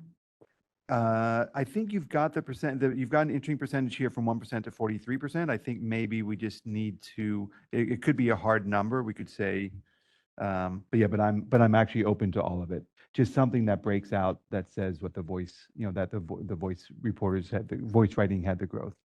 Ms. Brewer? Sorry. Ms. Brewer, go ahead. I just have a suggestion for that growth from 6 to 36, that we say like a 6-fold increase. That could be, Well, I'm not looking at the statistics. I'm going by the numbers. what on page board 37. member Dodgenham said. So I think that was the number of, I'd have to look back at the statistics. Yep, page 37.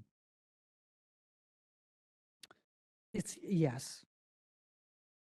Page 77. Although I think part of Oh, what yeah. we're trying to illustrate is that it's the new licensure, it's the addition of voice writing as a licensing option, which Mhm. has grown. And so I actually I don't know that it's like, I actually think maybe we need to pick the first year before we started licensing, right? So And then- 2020, use 2020. Yeah. And I just didn't know, were there in 2020, were there 0 or 1? Because we said 1%, but what was it actually, what was the actual hard number of voice writers in 2020? And also here it says 11 first-time applicants, but I think it might have been 17 based on the chart on page 31.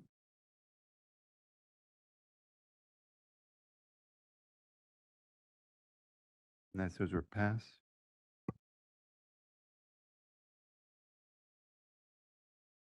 So we don't necessarily have to solve it now. Just wanted to propose I just propose we use some numbers that really highlight that growth in voice writing, since that's the topic, and again, it's huge success.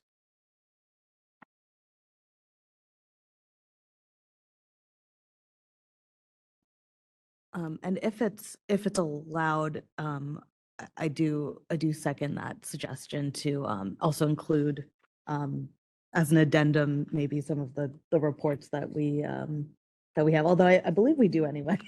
Or it's in our sunset report, It's in our so, sunset yeah. report, yeah.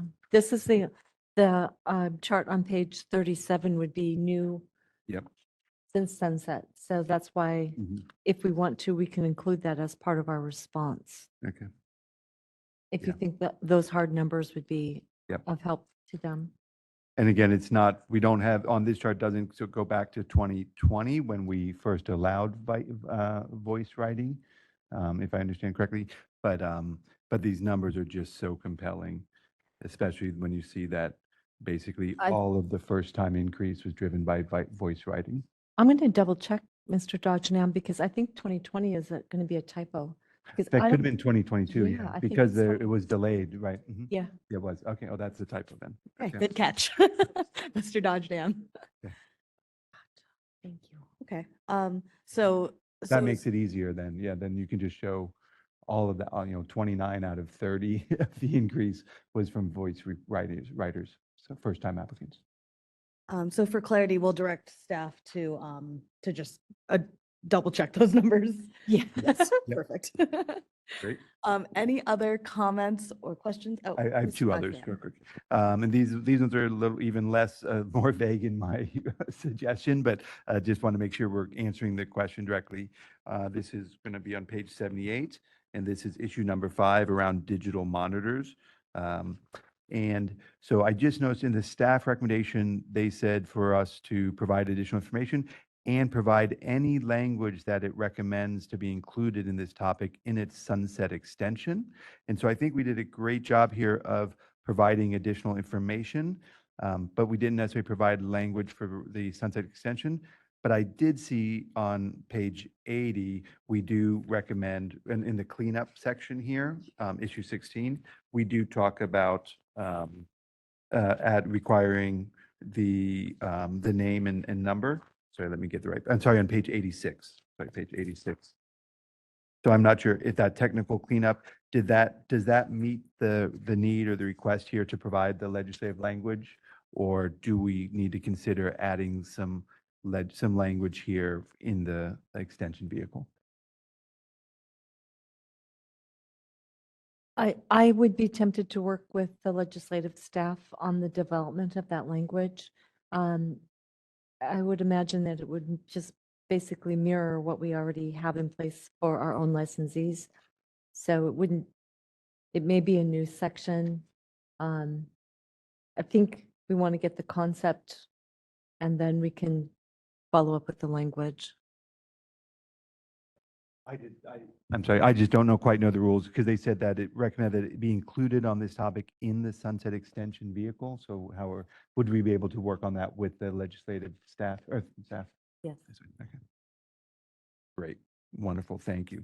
All right, so then I think we're great on that one. Then the next one was, let me find number 3. On topic on page 84. This is the topic about artificial intelligence. Again, the request said development of any future and assist with the development of any future legislative proposals to address potential concerns.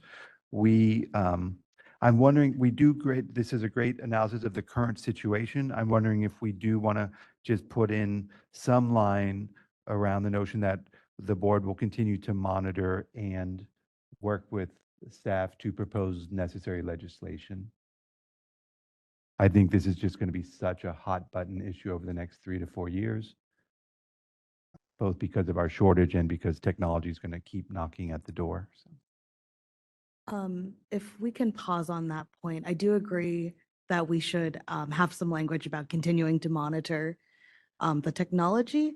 I would actually say maybe we should hold off on specifically referring to legislation, perhaps, as it may not be necessary at this, Sure. in the near future.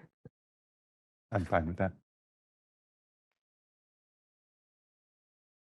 And then my final one is I absolutely love the recommendation, the response to workforce issue number 15. And I think the staff did a tremendous job highlighting all of the wonderful things that we've been working on to really drive new folks into the space and in the industry, both making the test more coherent and easier to pass, more open, more broadly nationally, et cetera. I did want to take a moment, and I think our answer here is correct, but I wanted to make sure we gave it proper discussion around this request for a survey. I think we discussed it the last time around. And so I just make sure we talk about it as a group. I said I like this response, but I make sure we've given it the effort it deserves. My take is that a survey of existing members would not necessarily help us to drive new members in and understanding what they need. If anything, it'd be really more understanding current students than it would be the existing members. But I did want to make sure everyone feels comfortable with our response there. Again, I don't think a survey helps us, but I want to make sure we talk about it as a board.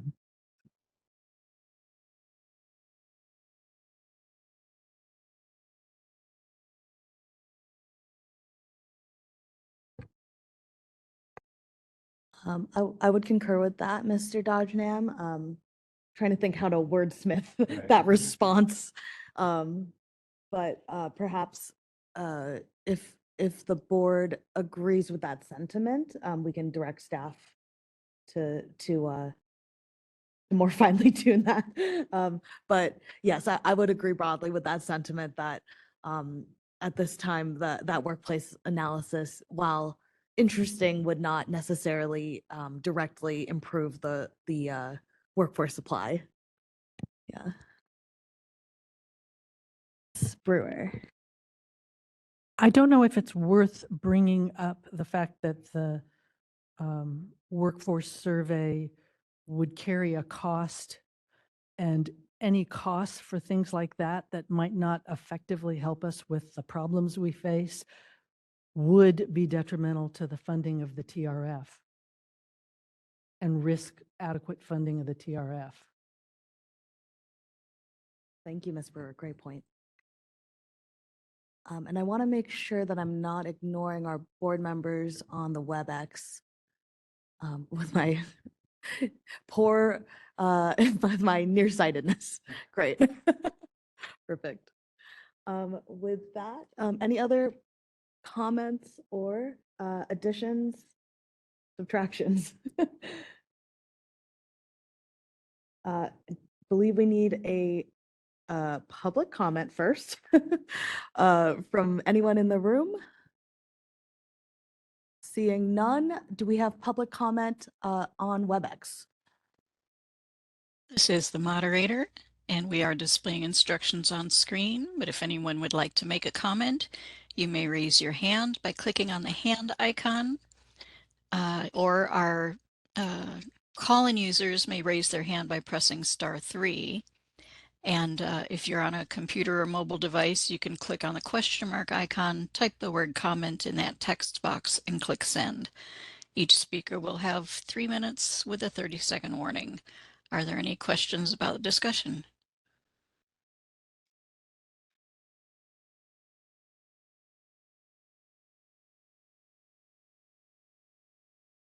And we have a raised hand from someone logged into WebEx as Trina Cox. Trina, I'm going to send you a request to unmute your microphone. And you're unmuted.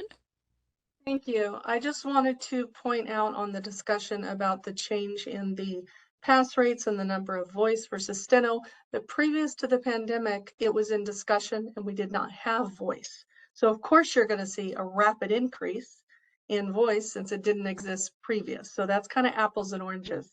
Secondly, as we all were affected, our students were greatly affected by the pandemic, by figuring out the testing process. Some of them just said, I can't do this online thing, and dropped out. So the numbers aren't really representative during maybe that 2021 time period of what was actually happening if the pandemic had not happened. That's the only point I wanted to make on that. Okay. And I do not see any further requests for comment. Shall I close that feature? Yes, thank you, moderator.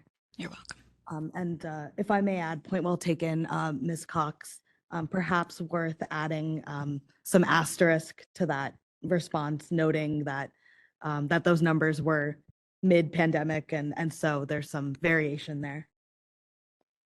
If Mr. Dodgenham? and good points well taken as well. And I think that even more doubles, I think we did have a typo there on the 2020. It's really comparing the 2022 to 2023. So it'd be when the pandemic still was slightly impacting, but not so much there. So, and I think that from 2022 to 23, we can still show and be on, academically and statistically honest that increase was driven by the voice rewriting. So. You're right, Mr. Dodgenham. I withdraw that suggestion. But thank you. With that, do we have a motion?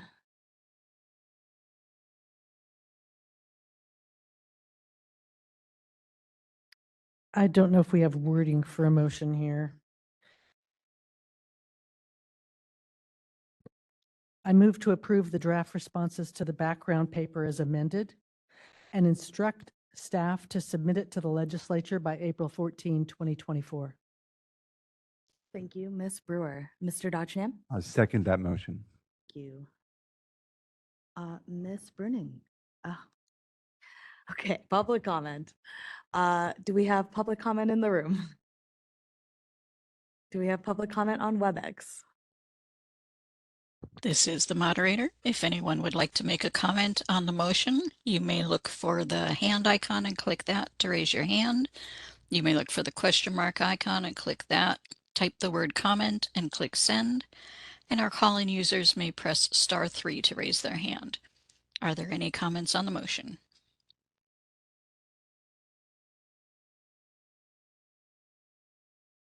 I do not see any requests for comment. Shall I close that feature? Thank you, moderator. You're welcome. Thank you, Ms. Bruning. Ms. Brewer. Aye.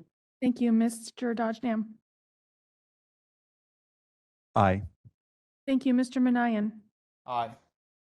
Thank you, Ms. Sunkis. Aye. Thank you, Ms. Tagare. Aye. Thank you. Motion carries. Thank you, Ms. Bruning. With that, we will move to agenda item 9, the format of the skills exam. Ms. Fenner, would you lead us in the background for this item? Thank you, Chair Tugade. California is the last state still using a 4-voice format to test entry-level reporting skills. I am bringing it to the board's attention as it may be time to standardize our exam, aligning it with the universal format of other states and certifying organizations. Using the standard format would make it easier for students to prepare for the license exam. I would point out that there would be a fiscal impact to the board as a new test bank would have to be developed. This would include holding 2 to 4 exam development workshops staffed with 6 to 8 subject matter experts to develop the initial test bank. The average cost of a workshop is $4,000 to $5,000. The exams would be audio only however, and the production costs would be lower than the four-voice videos that we currently produce. And I'm happy to answer any questions that the board would have. Thank you, Ms. Fenner. Ms. Brewer. Thank you, Chair. Do we have a timeline as far as how long it would take to implement this? I don't. I would say it would probably be a few years. Mr. Dodgenham, did you have a comment as well? Wanted to solicit input from obviously from our public folks. I know Ms. Trina Cox had some concerns, and I hope she's still with us and like to hear. But I'd love to hear from our two licensed board members of their perspective on the quality of the testing and quality of the of applicants with our existing format versus switching over to the other. If they have any opinions, I'd love to get their expertise. Ms. Brewer? Thank you, Chair. I think this is a good idea, and I'm interested in hearing the public comment and taking any concerns into consideration. But it is absolutely standard everywhere to do this. And not only is it standard, but many reporters I know when I was in school would take the RPR examination, which is this format, in order to qualify for the CSR because they weren't passing their qualifiers. So I'd be interested to hear from students and teachers whether that's still the case. But I know when I was in school, there were a lot of people who came to the CSR by way of RPR. And also, it gives us the ability to use some other testing organizations, some more standardized testing, and therefore I suspect there would be economies of scale down the line. Ms. Fenner is nodding. And it's just much more standard. And I think I would hope that this would encourage more people taking and passing the test, not by making it easier, but by making it more standard. Thank you, Ms. Brewer. Ms. Sunkes. To piggyback, I agree with what Ms. Brewer just said. And to piggyback on that, I would say it's besides the fact that it's a good test, it's a more than adequate test of entry-level skill, which is what we are supposed to be doing. I know of no other place. In fact, well, I've been reporting for 40 years. I can't remember the last time anyone else was giving a four-voice test. I don't think it's necessary. And as this information says, it's the universal format. This is what the schools teach. This is what the students are used to. And the other thing I want to mention, we hear often that people have problems when they take the test with buffering. This will help alleviate, help to alleviate, why can't I say that word? Alleviate those problems, or perhaps some of those problems for sure, because currently our test is a 13-minute test, and these are 5-minute segments. So you can imagine how much bandwidth would be required for those 13 minutes versus a 5-minute test. So I'm hoping that helps with that. And of course, we're looking at a myriad of ways that we can help get more licensees in this state. And fingers crossed that this helps as well. So it's a great test, and we're protecting consumer. It protects the consumer, and it is way past time to move to this format, in my opinion. Thank you, Ms. Sunkes. Ms. Brewer, did you have a follow-up? I had one follow-up, and this is something that I think is very important that I completely forgot to add. There is so much more practice material available in this format. so much. You can get CDs from the National Court Reporters Association of past tests, and you can also get faster dictation that's meant for the registered merit reporter. So you can practice at a faster rate and then have your test rate. It's a lot easier than trying to get 4-voice dictation to practice. Oh, that is helpful information, Ms. Brewer. Mr. Manayan. Just echoing what some of my colleagues noted, I think any increased costs with the transition will be offset by just future implementation of the test. And I think just overall, our goal is to be able, one of our goals is to help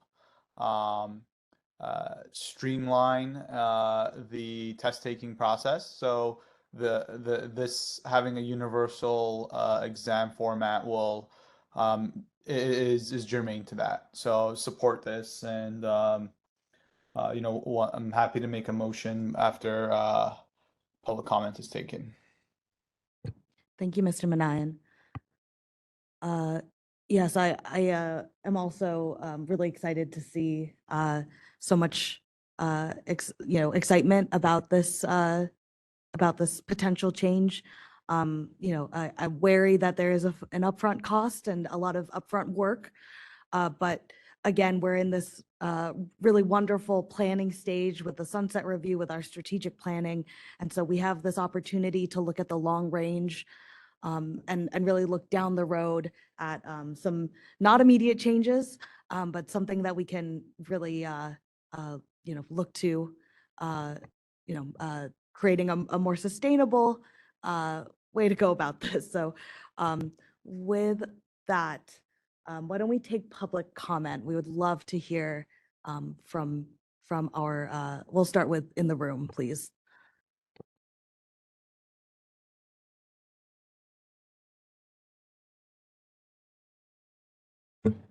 Hello again. I just have a question. So are you talking about California would create and develop its own test, or are you just going to adopt reciprocity with the national organizations and accept their test to license California reporters? It would be changing our current 4-voice test to the RPR format test. We're So you would changing our create test. and develop, California would create and develop its own 3, Correct. 5. Okay, thank Correct. you. Sure. Any other public comment in the room? Seeing none, public comment on WebEx. Oh, actually, before we do that, Mr. Manayan, I see a hand up. Is that from the previous comment or Yes, additional? I forgot to take it Oh, down. okay. Thank No you. problem. Thank you for Thank you. that. Sure. Moderator? All right, thank you. So we are opening the public comment features. If you'd like to make a comment, you can look for the hand icon and click that to raise your hand. You can look for the question mark icon, click that, type the word comment in the text box and click send. And our call-in users can press *3 to raise their hand. I will attempt to go in order of the comments I receive. Our first request is from someone logged into WebEx as Diane Pisano, and I'm going to send you a request to unmute your microphone. You're unmuted. So you can go ahead, Diane. Yes, thank you. I cannot stress enough how pleased I am that the board is considering this. I've been a CSR for 42 years. 19 of those years I taught at 4 different community colleges in the San Francisco Bay Area. And if you look at the statistics, the highest group of people who are passing our California CSR are those that have passed the RPR. And there's a reason for that. Those standards of writing at above 225 words a minute, we're giving them the excess speed that was needed to pass a 200 voice test. Also, I believe that they are more well-rounded. Not everybody is going to be judicially reporting. We are going to have CART reporters. We're going to have judicial. We're going to have for schools. And I think that having literary, jury charge, and two voice as our benchmark, I have so much more respect for people that will be passing that test rather than such an antiquated four voice test. I've come to learn that a lot of the schools are teaching four voice on a light board with one instructor pressing the buttons.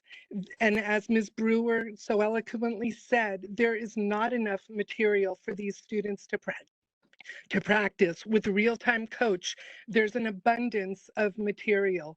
Additionally, as Stacy had stated, I would like to see that we use the RPR as our test. It will encourage students to take continuing educations to further their career, and also and to elevate their certifications that they have. I see this as such a win-win. I also was on the I was a subject matter expert when this was raised in 2021, and I would love to be on any committees that need some additional help.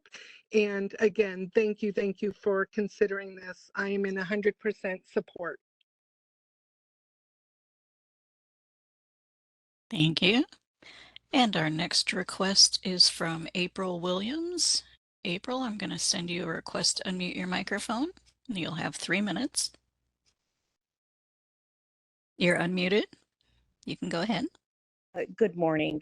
Thank you for this opportunity. I'm a court reporting student. I also hold a CVR license, and I'll be taking the skills exam in 4 days. I'm delighted to hear all of this, and I do just want to let you know I took the CVR in January. It was an incredibly professional exam, professionally administered, and it was very difficult, and I'm very, very proud to have passed it. I have been preparing steadily for four voice, and I think it's also a great exam, which I do hope to pass in 4 days. But I am so delighted to hear the board talking about this.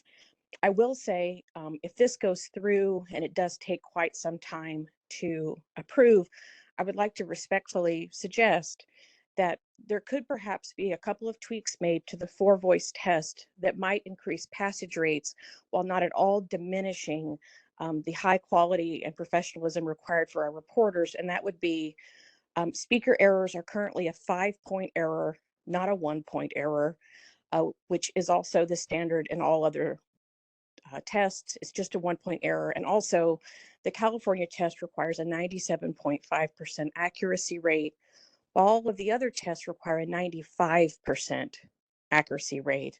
So I have always been curious to know if the board was able to go back and do a review, how many applicants might have passed the California four voice test had the accuracy rate been at 95% and had the speaker errors been 1 point rather than 5. So again, thank you very much for this discussion and for the opportunity to share my experience and thoughts. All right, thank you. And our next request to speak is from Genevieve Farabee. And Guinevere, my apologies. I'll go ahead and send your request to unmute, and you'll have 3 minutes. Go ahead. Yes, California residents who had to move out of state due to cost of living and is pursuing court reporting as a means of reconnecting with my community in California. I'm very pleased to hear about this motion to have the test be changed from a four voice to a two voice test. It gives me a lot more confidence in my ability to pass this test and be able to pursue living in my favorite state. Thank you. And let's see, Lindsay, if you would like, I'm going to send your request to unmute so that you may ask your question. You're unmuted. Lowered? Will the passing percentage be lowered from 97.5% to 95%? If so, how does that protect the public to lower the accuracy level to be licensed? All right. Thank you for your question, your input.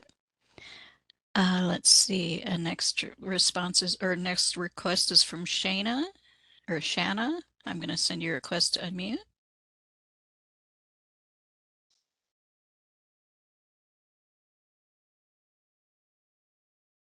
You're unmuted. Hi, yes, this is Shauna Gray. I am a California CSR, and I just wanted to say I agree wholeheartedly with Ms. Sunke's and Ms. Brewer, along with Diane's comments about the board making this change. I do agree that this is long overdue, and I hope that this would move us closer to being able to have reciprocity with other states that, at least for the skills portion, that also test similarly or mimic the RPR. And I really hope at some point we would accept someone who has the RPR at least for the skills portion, and then require them to do the written, and professional exams to get them licensed even faster in California. But I definitely support this, and I thank the board for moving forward on this. Thank you. And I do believe, Trina Cox, I may have lowered your hand inadvertently, so if you would like to comment, you may need to raise your hand again. And let's see. Oh, thank you. I'm going to send you a request to unmute your microphone. Go ahead. Thank you for allowing me to make these comments. I'm going to try to be concise, but people have brought up other things. One of my concerns, California has always been the pinnacle. It's always been the most stringent exam. It's known throughout the country. It's been that way since I was in school in '84. And I have concerns about lowering those standards. I also have concerns about the fairness of that to all the current licensees and the students that just passed the exam, and now what I consider a little bit easier exam would now be the standard. I took my RPR 2 weeks before I took my CSR, and in my opinion, it was a much easier exam. 5 minutes holding on is a lot easier at 2 voice than 10 minutes at 4 voice. And most of the students that I have mentored or worked with say they start losing it at about minute 8. So maybe shortening the 4 voice would be a good good idea on that. The other thing is I have never gone into a depot and had 2 voice, ever. There is always at least 3 people in the room. Sometimes there will be 6 or 10. So to say 4 voice is an antiquated test, I completely disagree with that. My other concern is if we're going to use this as an RPR reciprocity, meaning the entire country can take California depots because they have their national license. We are flooding the market with reporters. We already have a drastic increase in reporters, which is fantastic. I'm not complaining about that. But I think that we are going to be causing the opposite problem, where it's going to be back to the mid-90s where you're scrambling to get 1 job a week because there are so many reporters. And that was the reality at that time. So I have concern about that if we're doing an RPR reciprocity. California has always had the highest rates. We are going to have everybody from all over the country jumping on the California depot bandwagon, but we as California reporters can't necessarily do the same, using Texas as an example. Texas Soil, Texas Reporter. And we already have that happening, by the way. So the remote issues have already started really helping with the shortage issues. I personally can take an 8, 10, and 2 from 1 location. Lastly, please consider that you're potentially drastically changing the licensing requirements. As I said before, the licensees previously were taking this much more 30 seconds. And I really feel this might be a step backward and not forward, and requires an awful lot of study beyond just it being an easier method for the board to maybe produce than a 4 voice. A big part of speech is seeing the mouth moving. You cannot tell the distinction between sounds like B and D and V and D with an audio versus seeing the mouth making that speech movement. And that is part of speech testing, and you can look it up. Thank you. Thank you. And then our next request for comment is from Mary Visciglio. And Mary, I'm going to send you a request to unmute. Oops. Let's see. Okay, Mary, I'm sending you the request. You're unmuted. You can go ahead, Mary.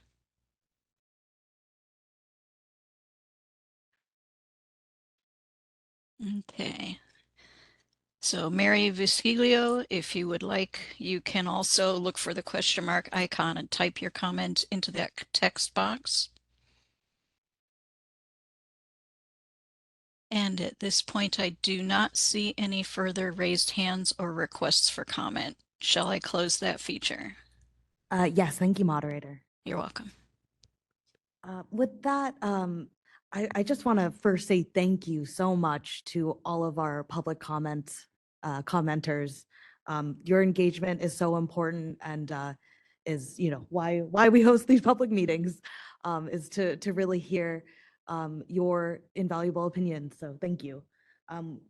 Yes, let's go back to board discussion because I think that was really helpful feedback. Yes, Ms. Brewer. Thank you, Chair. I'd like to say thank you to all the members of the public who spoke too, and the points they raised, everybody. Lots of good points. And then as a matter of little bit of a tutorial for the non-licensee members of our board, I've taken a lot of tests. I have a lot of certifications, and I will tell you that words per minute is only part of a test. Some tests are easier, some tests are harder. Generally, tests are adjusted for a standard of syllabic density, but also the RPR, that's 225 words per minute for the Q&A, for the testimony. That's a good test, and I agree with Ms. Cox that four voice is not irrelevant in the working world. I mean, I did conference reporting where I had to identify 75 or 100 speakers, but we are certifying minimally competent professionals.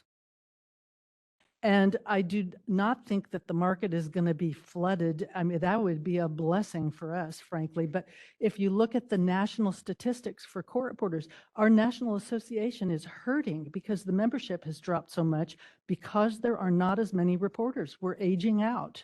I mean, look at me, okay? Retirement age. If you had any questions, Ms. Sunkes or I could probably give you some information as licensees and people who have taken a lot of tests, and also to confirm that there's no other test, certification, competition, anything that I've taken anywhere that's for voice. Thank you, Ms. Brewer. That is helpful context. I appreciate that note that not irrelevant, but maybe not entry level is a really great distinction, I think. Mr. Dodgenham? Thank you again to members of the public. I think those comments were incredibly helpful. Just to echo Ms. Brewer's point, 10 years ago, there were 6,848 licensed reporters in the state of California, and this year we have only 4,752. That's a 30% decline. I think many people are calling it a crisis, and I think a large part of that is our really exacting and maybe overly onerous exam requirements. So I think this could go a long way towards addressing that. I did have one point of question, just to, again, following up from the public comments, want to understand a little bit more about the 95% rate versus the 97.5. And related to that is, again, our standards are highest here in California. Is anyone aware of, poor court reporter rates across the country outside California in places that do not have as high of a test standard requirement as we have? So, thank you. Ms. Fenner? So what they are referring to is the pass rate, so the number of errors that you're allowed. So with our four voice, we do 97.5%. The universal format uses 95%. I can let the board members know that I have done informal research, if we had lowered our four-voice pass rate to 95%, we would not have passed anyone. That they're passing or failing by more than that number of errors. I did not look into if we had changed the four-voice error from 5 to 1. I have not looked at that at all. Hope that answers your question. Thank you, Ms. Fenner. Sorry, I did Oh, one yes, more Mr. point of question. Dodgenham. Is anyone aware, because I think we do agree that our testing standards in California are currently higher than other states. Is anyone aware of egregious, error rates or underperformance by court reporters in other states because their testing exams are easier, I guess we'd say, than ours here in California? I think that we always hear about the really bad ones. I mean, just like you do in any profession, there have been problems, but I don't think there's any correlation between the enforcement numbers, a complaint, and the licensing.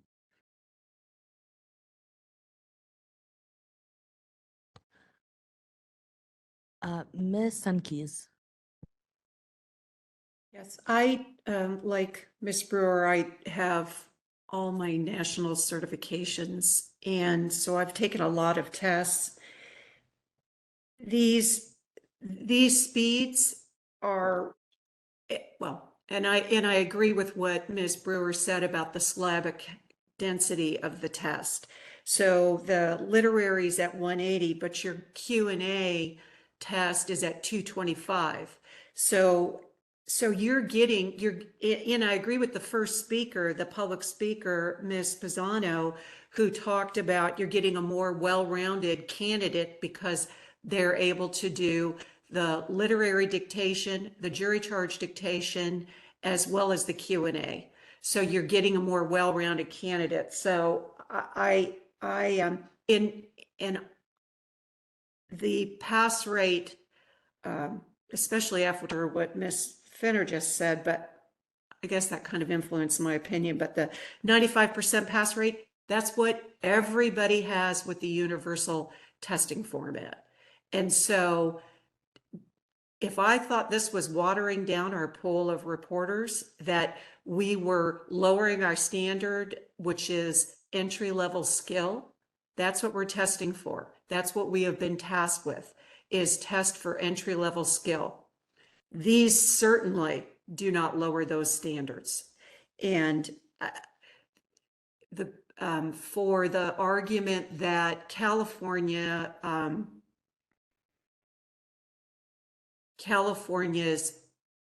got the toughest test.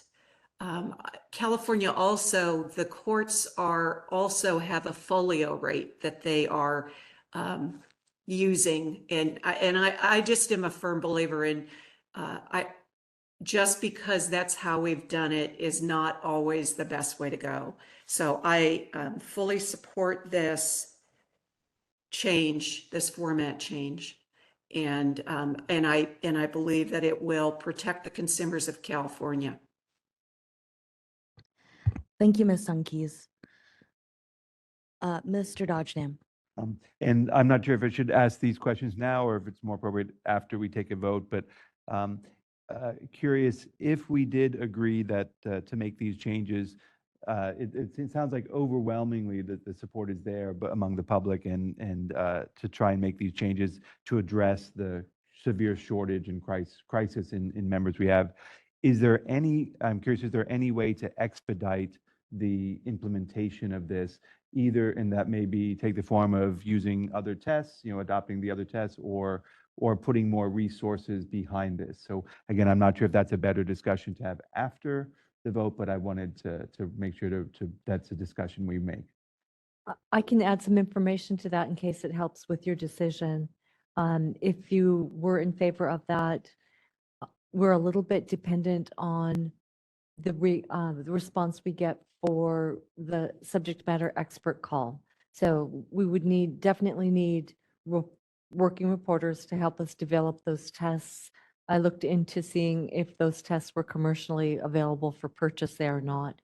So we would have to develop them, or as you suggested or hinted toward, um, develop reciprocity with the other organizations that have already developed their tests.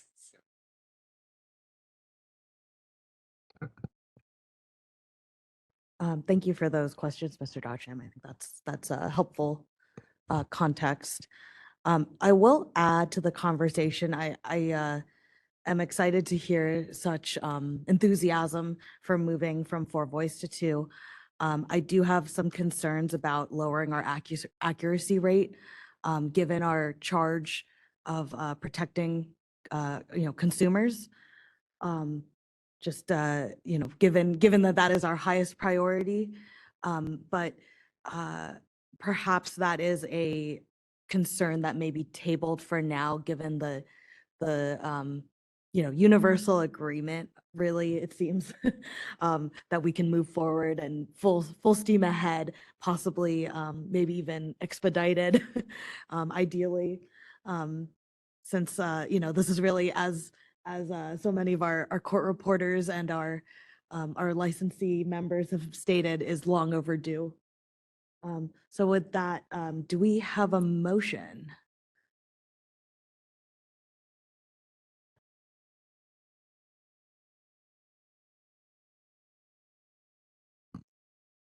Can you give me the? I can do it. Okay. Okay. Mr. Dodgenham? I motion that the skills exam be changed from 4 voice to a universal 3-part format and instruct staff to begin the test development process. Thank you, Mr. Dodgenham. Second. Thank you, Ms. Brewer. I'm sorry, Ms. Sunkeys, did you have, okay, perfect. Public comment. First, we will start on WebEx, please. Thank you. And if anyone would like to make a comment on the motion, you may look for the hand icon and click that to raise your hand. You may look for the question mark icon, click that, type the word comment into the text box and click send. And our call-in users may press *3 to raise their hand. I did want to loop back to Mary Viscaglio. If you would like to make your comment, I will send you a request to unmute your microphone. That should come up as a pop-up. There you go, you're unmuted. Oh, okay. Can you hear me now? Yes. Okay, great. All I just wanted to say was I don't agree with making the exam easier. It's unfair to the rest of us who have had to pass these more stringent exam. A lot of the depots that I go to are extremely fast, generally 4 people speaking on top of each other. Nobody at a depot is speaking with easy words like saying "see spot run." I think it would be very unfair to make the exam easier. And I also don't see a crisis in work. I work with 4 firms, so I keep very busy. But if I wasn't working with 4 firms, I would not be keeping busy. I live in California, and I also believe in the people who live and work in California should be getting the work. Keeping the business in California, not farming out jobs to out-of-state court reporters who do not live in California. It's just extremely unfair. And I cannot go take work from other states either doing this remote, so I don't think it's fair or just. And that's about all I had to say.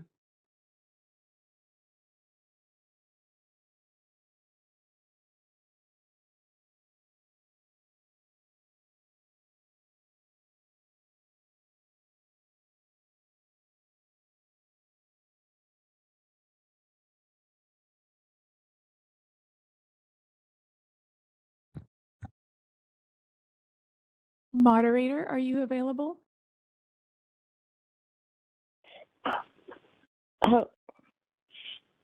Hello, I just wanted to make a comment, public comment. I was asked to unmute. Go ahead, please. This is Shivani Sujata Singh, CSR number 13983.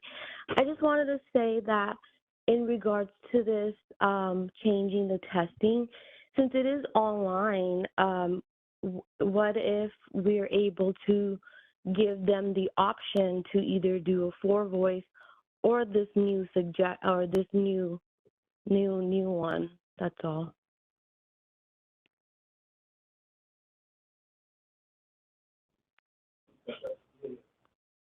Thank you for your comment. Chair, could we perhaps switch to comments in the room? Sure. While we wait for a moderator, any public comment in the room on this item?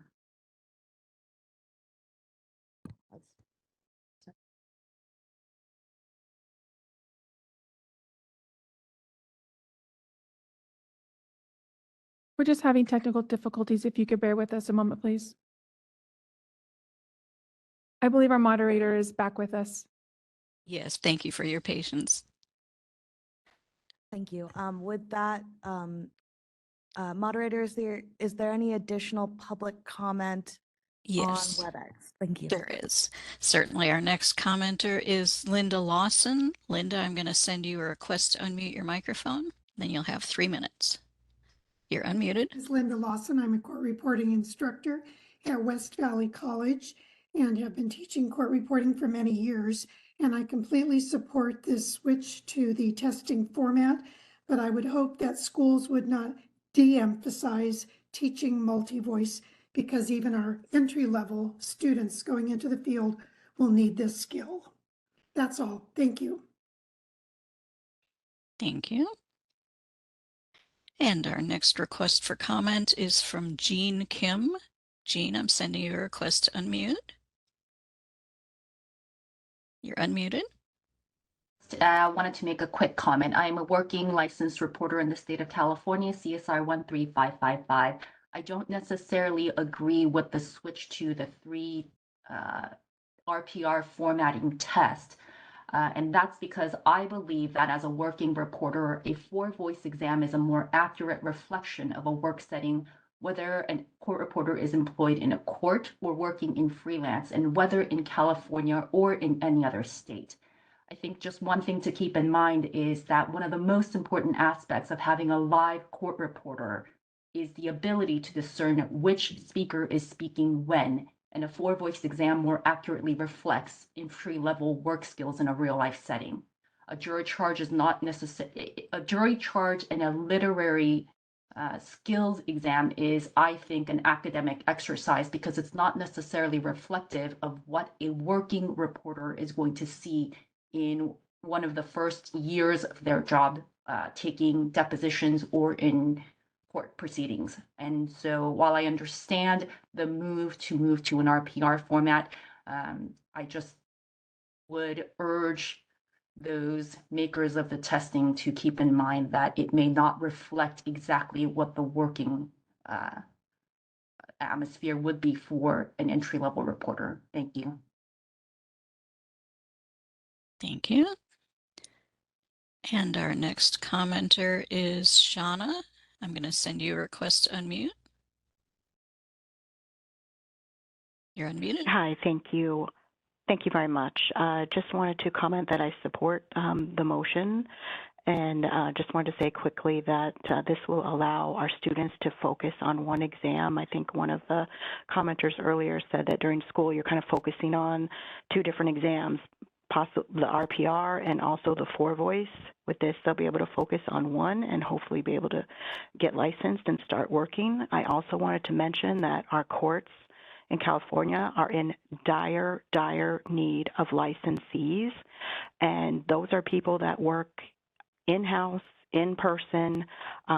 So we really need licensees to come in. And people are kind of acting like the RPR test is super easy. It is not. It is a very challenging test. And if you can write at 225, 2-voice, you can write 4 people at 200, in my opinion. And one last thing is we constantly have the threat of electronic recording. We just barely finished defeating SB 662 recently, where they could possibly have removed reporters completely from our state courts at some point. So I think this is a good move to help our students to focus on one test and get licensed. Thank you. Thank you.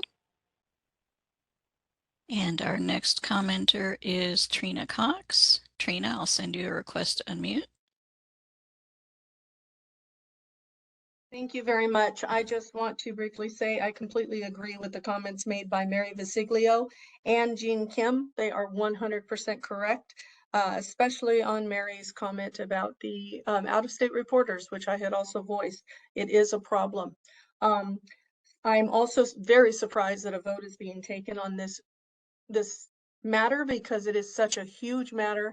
I feel it requires more study and a time for public comment from the working reporters who are all out taking depots right now, so they can't necessarily attend a board meeting in the middle of the week. I took myself off calendar to specifically attend because I saw these on the agenda, and it's just way too important to rush this through. Thank you. All right, and our next commenter is Melissa Allwood. And Melissa, I'm going to send you a request to unmute your microphone. You're unmuted. I would just like to say that I recently passed the RPR in January, and I am a resident of California. I am currently licensed in the state of Washington, and I am taking remote depositions. I would really love to work in my own state, of course, and most of all, be able to walk down to my local courthouse and apply for an in-person job there. I highly support this move of making the test more standardized towards what is now currently accepted nationally. I do understand the concerns that some other reporters are mentioning about flooding the market. I would say perhaps looking into when reciprocity comes up, reciprocity for residents of California with passing a written exam. And finally, I'd just like to say, bless anyone who thinks the RPR is easy to pass. They must be very talented because that was a very challenging exam. And I am so thankful I passed it and will hopefully be able to say that I passed the California CSR shortly here. Thank you so much for hearing me. Thank you. And our next request for comment is from Aletha Loftfield. Aletha, I'm going to send you a request to unmute your microphone. There you are. You're unmuted. Good morning. My name is Aletha, and I am CSR number 13767. And I just wanted to comment on the 97.5% pass rate for the California CSR test. I heard that a comment was made that it didn't really make a difference when you looked at the statistics, if somebody would have passed at a lower passing rate, and I don't remember what was said, if it was 95 or 97% that it was looked at. But I just wanted to give a little testimony that I myself had at least 3 CSR exams that I passed that was at 97%. So if it had been lower than 97.5%, I probably would have been 2 years working earlier. Okay. And so that's just a little personal testimony. And maybe that's a first step for the board to consider, is lowering the same for voice to a slightly lower percentage to allow more people to pass. I definitely worked at as a reporter before I passed the CSR, and you know, there was a contract that allowed for that, and my skills probably were the same, I would say, as if I had passed it at that 97.5%. And that just limited me from joining the workforce. And it didn't compromise anybody, any consumer, for my skills. And the second thing that I wanted to state is that I support the RPR format. And frankly, I support any pivot that's going to allow more working California reporters. You know, that includes the voice writers and the RPR. And the only thing that I would submit is that it's very important to pass the California, you know, written portion so that everyone is familiar with the California requirements. And also, I'm against any type of allowing reporters who live in other states to work in California.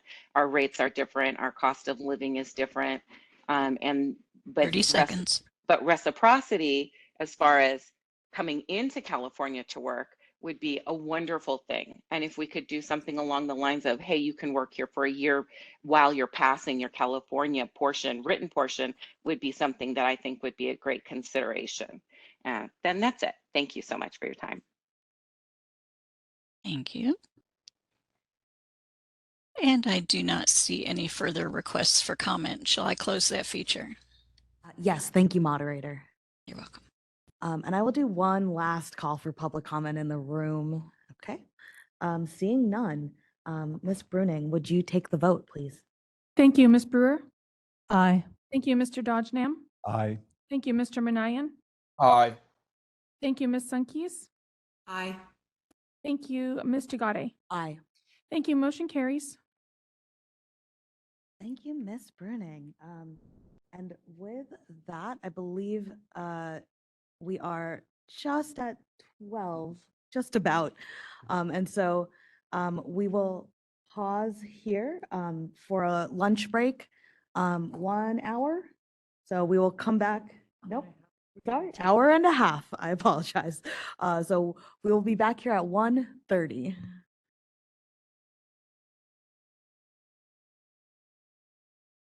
All right, we will call this meeting of the Court Reporters Board back in order.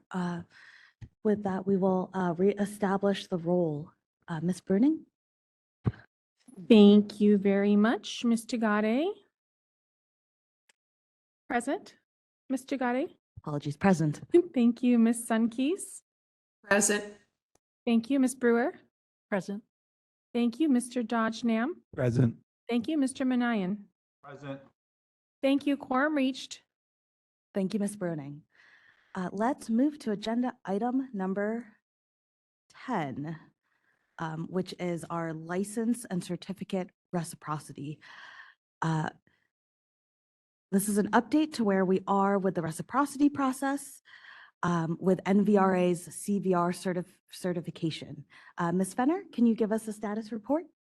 I'm happy to do that. We are still awaiting the final results of the evaluation by OPES. So they had a little bit of a staff shortage, but they are close to being done. Thank you, Ms. Fenner. Any comments or questions from our board? Okay, seeing shaking heads. This item is informational only, but are there any members of the public who wish to comment on the status of the regulatory package? Excuse me, not the regulatory package, my apologies, on the status of the reciprocity process. We'll start in the room. Okay, seeing none. Oh, yes, Mr. Dodgenam. Before we open up to public, I do have one question. We may not know the answer to this yet, but just based on earlier comments, are we evaluating at this point strictly reciprocity for residents who move to California, or is it would be open to all, or is that that's part of the open evaluation that we're reviewing? It would be open to anyone that had the CVR, either for voice writing or steno, they license or certify both. So anyone holding that would be eligible Regardless of where they live. Yeah. Thanks for that clarification, Mr. Dodgenam. With that, any public comment on WebEx? This is the moderator, and we've opened up the public comment features in WebEx. If you'd like to make a comment, you may raise your hand by clicking on the hand icon, or you may look for the question mark icon, click on that, type the word comment into the text box and click send.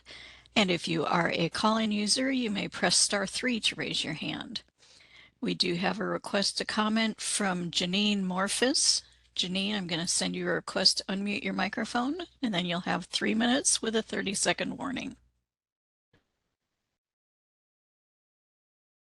And you're unmuted. You can go ahead. Okay, my name is Janine Morphus, and I was a retired CSR machine writer who has moved to California, and I'm currently taking the CSR in voice writing. And I'm also attending 3 schools for speed building. And probably I want to respond to those reporters who are concerned about the changing of the testing. And what they don't realize is that the schools do not offer voice live testimony for practice. We are getting light boards with 1 speaker, and that's just not adequate to prepare you for the CSR with voice. So it's very limited. After COVID, they really stopped doing 4 speakers for practice, and that makes preparing students really difficult. I'm totally in favor of what you're doing. I think it's great. I passed my CVR. I'm ready to go to work, but I just want to say I think that this is a great move, and the sooner the better. Thank you. And our next request for comment comes from Trina Cox. Trina, I'm going to send you a request to unmute, and you'll have 3 minutes. And go ahead. Well, thank you. I have missed it on a previous meeting, and my question would be, it was mentioned they would be eligible, people from out of state. What does that mean exactly? Eligible to take the CSR? Is this like the RPR is a path to CSR? The NVRA was supposed to be a path to CSR? Or are we now considering the NVRA to be equivalent to the CSR and they wouldn't have to pass it? Can someone answer that before I move on? Ms. Fenner, would you clarify? Yes, the CVR exam is being evaluated for reciprocity, which would mean the board would evaluate the results from that evaluation and then decide what would happen from there, whether they would take it as a straight exchange, whether they would require the written test, the California professional practice and/or English only, and not the skills portion. Okay, so in that vein, it was presented to us when voice writing was first brought forward that it would be an equal test for steno writers and voice writers, and now it's not. Steno writers have to pass the CSR, period, and voice writers don't necessarily. So I don't feel that that is fair to our steno students. So I would strongly disagree with that, and I think it's also going to lead, there is a palpable chasm between voice writers and steno. I am not in that camp. I am supportive of voice writers. I have many of them sitting in with me and encouraging them, but I think it's going to lead to a wider chasm if they perceive that the voice writers are giving any kind of work around the rules. So that is my comment. Thank you for your consideration. Thank you. And at this time, I do not see any further requests for comment. Shall I close that feature? Thank you, moderator. Oops, I'm sorry, we have a last minute request. Call-in user 20, I'm going to send you a request to unmute. You will press *6 to unmute your microphone.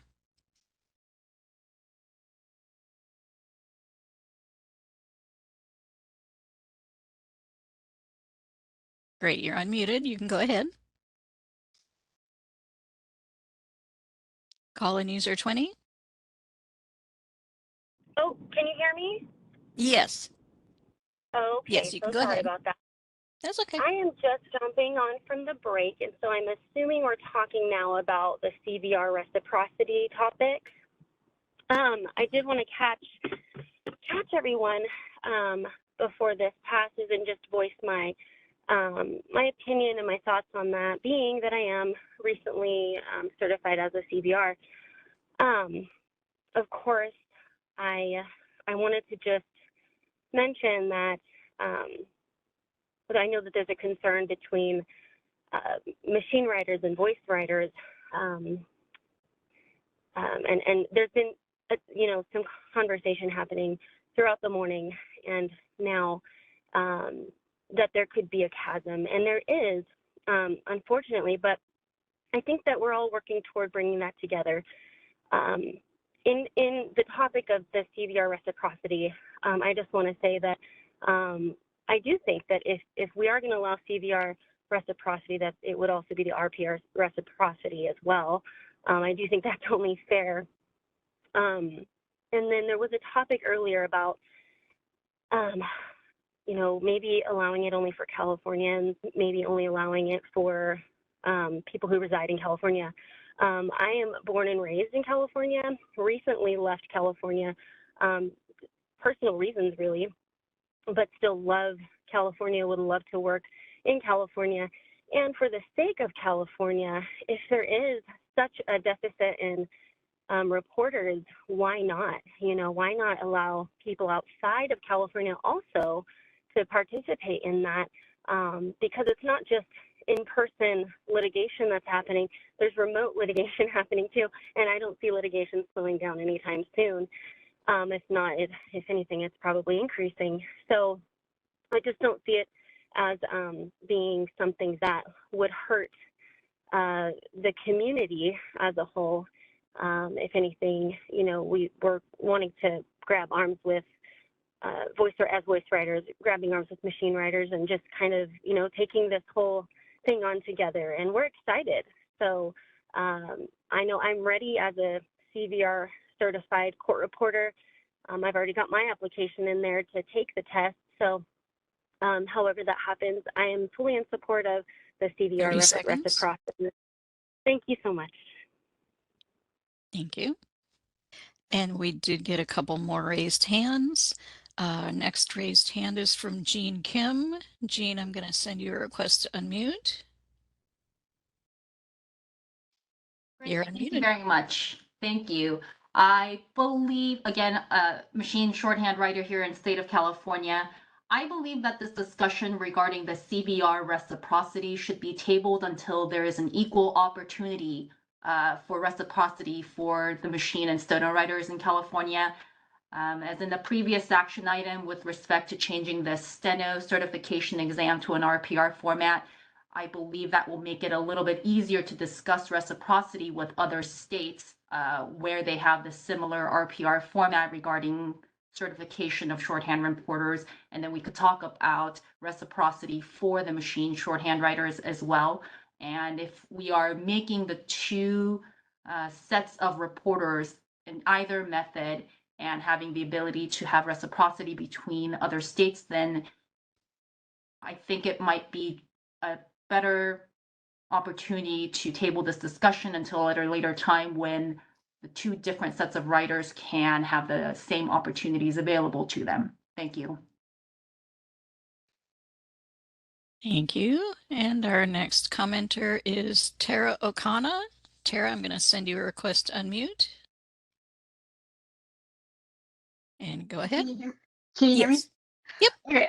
So I was actually just reminded of this, and I want everybody to also know, because it's probably not public knowledge, or at least a lot of people don't know this, but the CVR also certifies machine writers as well. So if a machine writer was to get a CVR, that would also be reciprocity. So just to say that the CVR is only for voice writers, that is inaccurate, and I just wanted to make sure that everybody knows that, and that we can clear that conversation up, so there's no more animosity between the two. So thank you for your time. Thank you. And it does not look like there are any further comments now. Shall I close the public comment feature? Thank you, moderator, and thank you again to our public commenters for taking the time to engage on this issue. I'll turn to Ms. Fenner for some clarification. I just wanted, based on the public comment, I just wanted to remind the board members that we have looked at the RPR for reciprocity, and there was a deficiency in their occupational analysis, which did not allow OPES to recommend any type of reciprocity at that time. So if we have kept communications open with NCRA, and if they do correct the deficiencies with their occupational analysis, then we can also look at it again and hopefully get that same reciprocity before the board. Thank you for that, history, Ms. Fenner. Any, I guess this is an informational item, so we will move right along if there are no other comments or questions from our board members. Seeing none. Agenda item 11, I will turn to Vice Chair Sunkeys or Ms. Brewer. Would you give us an update, please, on the Best Practice Pointers Task Force? So I've agreed to provide that update. And we have not yet met because we are waiting for the full formation of the task force. We have the two board members, myself and Robin, and somebody, a representative from DRA or associated with DRA, and we're still waiting for CCRA to put forth a name. I would encourage people to please provide us with things that they would like best practices to address. I really appreciate the presenter, the public comment earlier, asking for several best practice pointers regarding remote deposition work and best practices around the witness being out of state, et cetera. And I have had reporter colleagues contact me with requests for best practices, and I would encourage people to do that. And we'll be meeting as soon as we have another representative. Thank you. Thank you, Ms. Brewer. Any board comments or questions? Seeing none, do we have public comment in the room? Seeing none, public comment from WebEx. Thank you. This is the WebEx moderator. If anyone would like to make a comment, you can look for the hand icon and click that to raise your hand, or you may look for the question mark icon, click that, type the word comment in the text box and click send. And if you are a calling user, you may press *3 to raise your hand. Each speaker will have 3 minutes with a 30-second warning, and we ask people not to speak twice on the same topic. We have a request to comment from April Williams. April, I'm going to send you a request to unmute your microphone.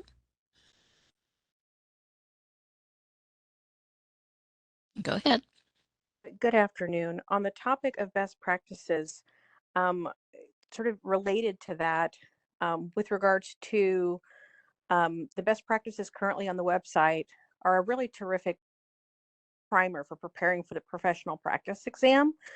And I would just ask that the board perhaps give some consideration to, with regards to, because the best practices are so important for exam prep, that if any additional exam materials are going to be developed similar to the terrific resources for the English exam, those are compiled in such a way that they're great for test takers to know what to expect, whereas preparing for professional practice it's a bit more sort of dispersed throughout the site and sort of marshaling those resources. So as additional best practices are gathered and published, if there could also be sort of keeping in mind how to make those sort of available as well to future test takers, I think would be a really great way to continue to synthesize that information. Thank you. Thank you for your comment. And at this point, I do not see any other requests for comment. Shall I close that public comment feature? Yes, thank you, moderator. You're welcome. Okay, we will move to agenda item 12, Government Code 69954B. And we will, I will turn to Helen Joffrey to frame this issue for us. Thank you very much.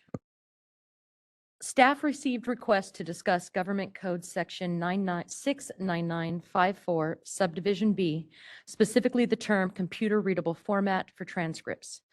This topic is noticed on the agenda for receipt of public comment only. Pursuant to Government Code Section 11125, the public may make comments, but the board shall not discuss or take action on this topic. Before accepting public comment, legal would like to provide some information to the board and to the public for what context is available.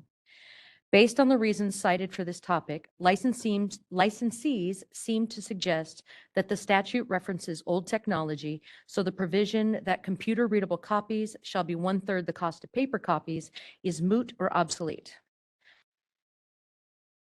The board is not referenced as having the regulatory authority to interpret, clarify, or make more specific this statute.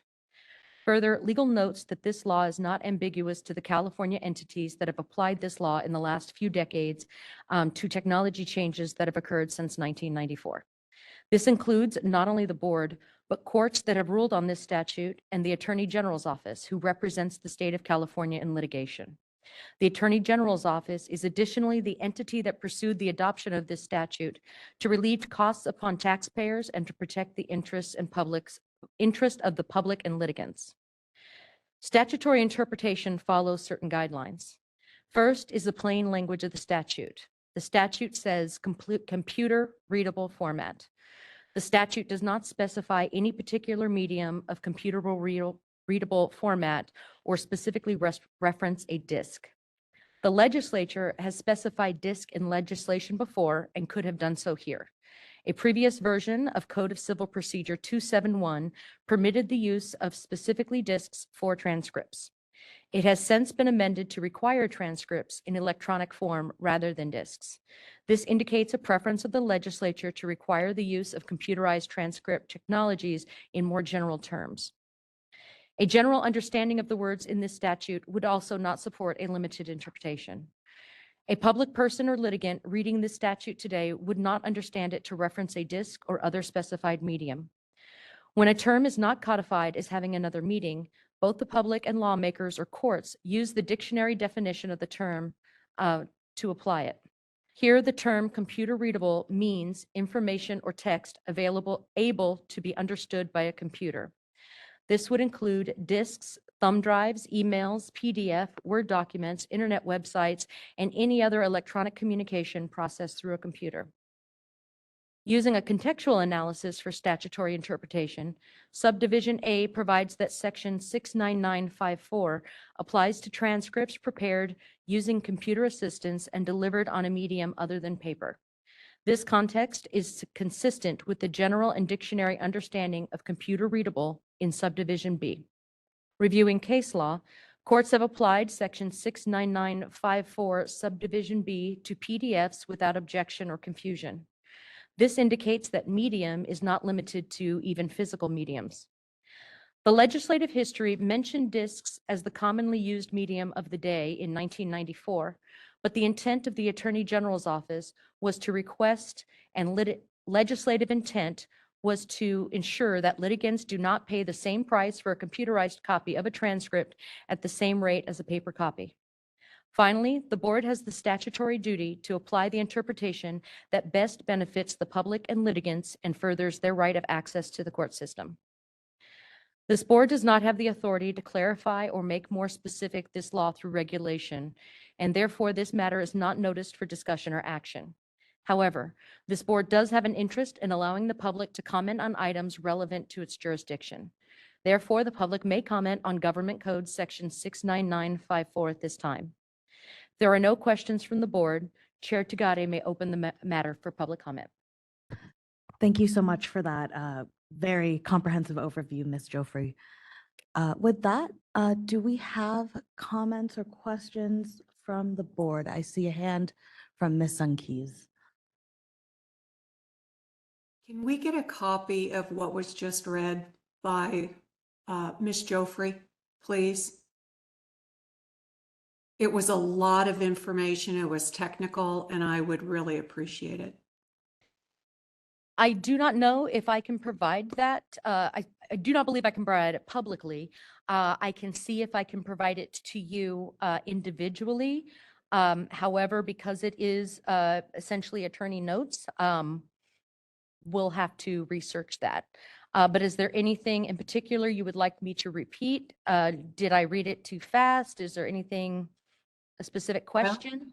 if you can't share it, if you could repeat it, that would be, and I'm sorry to do that, but it was a lot of information, and I would, if you would repeat it, if you're not able to share it. Certainly. No, I'm happy to repeat it. Is that all right, Chair? Sure, absolutely. Okay. Thank you, Ms. Jeffrey. So to summarize the beginning, we've received comments to discuss 69954 about computer readable format. And it looks like public comment is requesting that there's a confusion about computer readable copies and believe that this statute references old technology. This board is not referenced as having the regulatory authority to interpret, clarify, or make more specific this statute. And for additional information, just simply verbally, not what I wrote down for my notes, a regulatory entity of California is required to have specified authority in order to draft regulations. They first have to have any type of regulatory authority. There can be a government body that has no regulatory authority and must rely on another entity to make regulations relevant to it. This board does have regulatory authority for its own Practice Act. Once law starts to go beyond its Practice Act, it may and does overlap with jurisdictions that have more direct influence or more direct ability to interpret. So here, the board is not referenced as having any type of regulatory authority to interpret, clarify, or make more specific, which would be required for us to do any law that would allow us to do anything essentially with this statute. Further, legal notes that this law is not ambiguous to the California entities that have applied this law in the last few decades to technology changes that have occurred since 1994. This includes not only this board, but courts that have ruled on this statute and the Attorney General's office, who represents the state of California in litigation. The Attorney General's office is additionally the entity that pursued the adoption of this statute to relieve costs upon taxpayers and to protect the interest of the public and litigants. Statutory interpretation follows certain guidelines. First is the plain language of the statute. This statute says, computer readable format. The statute does not specify any particular medium of computer readable format or specifically reference a disk. So for this portion, again, off script, essentially when you read the law, you are not supposed to add or subtract or interpret the law as written to the best of your ability, and you need to focus upon what it says. If it's unclear, that is where a regulation comes into effect or an amendment of the law must take effect. But that is the purpose of regulation, to interpret, clarify, and make more specific a statute. So here we have the phrase computer readable format.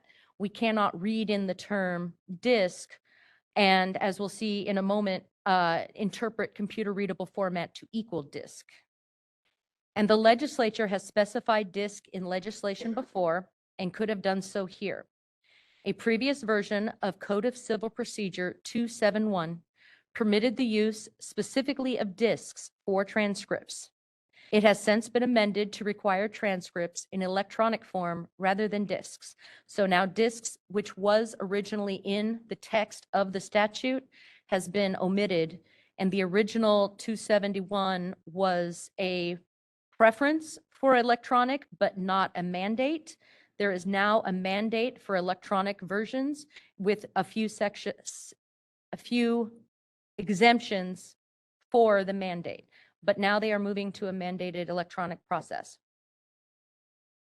A general understanding of the words in this statute would not support a limited interpretation. A public person or litigant reading this statute today would not understand it to reference a disk or other specified medium. Again, off script, in the interpretation of law, the first glance is considered a type of interpretation. If the law said some term that everyone in California knew, but someone else didn't, in interpreting that law in California, let's say the statute said dude, We could understand that as local understanding and general application to the law without the term dude being interpreted anywhere, but it does get a little confusing when trying to be more specific. So at that point, if it's understood, then that is, upon reading, then that is generally the interpretation that the courts start with. If the term is not codified as having another meaning both the public and lawmakers or courts use the dictionary definition of the term is applying the dictionary definition of the term. And what that means is there are many times in which the law will use a term book, and it'll say, for the purposes of this statute, book is defined as a notebook or a spiral version of paper. And at that point, even though the dictionary term may be something different, the law is codified to give a specific meaning.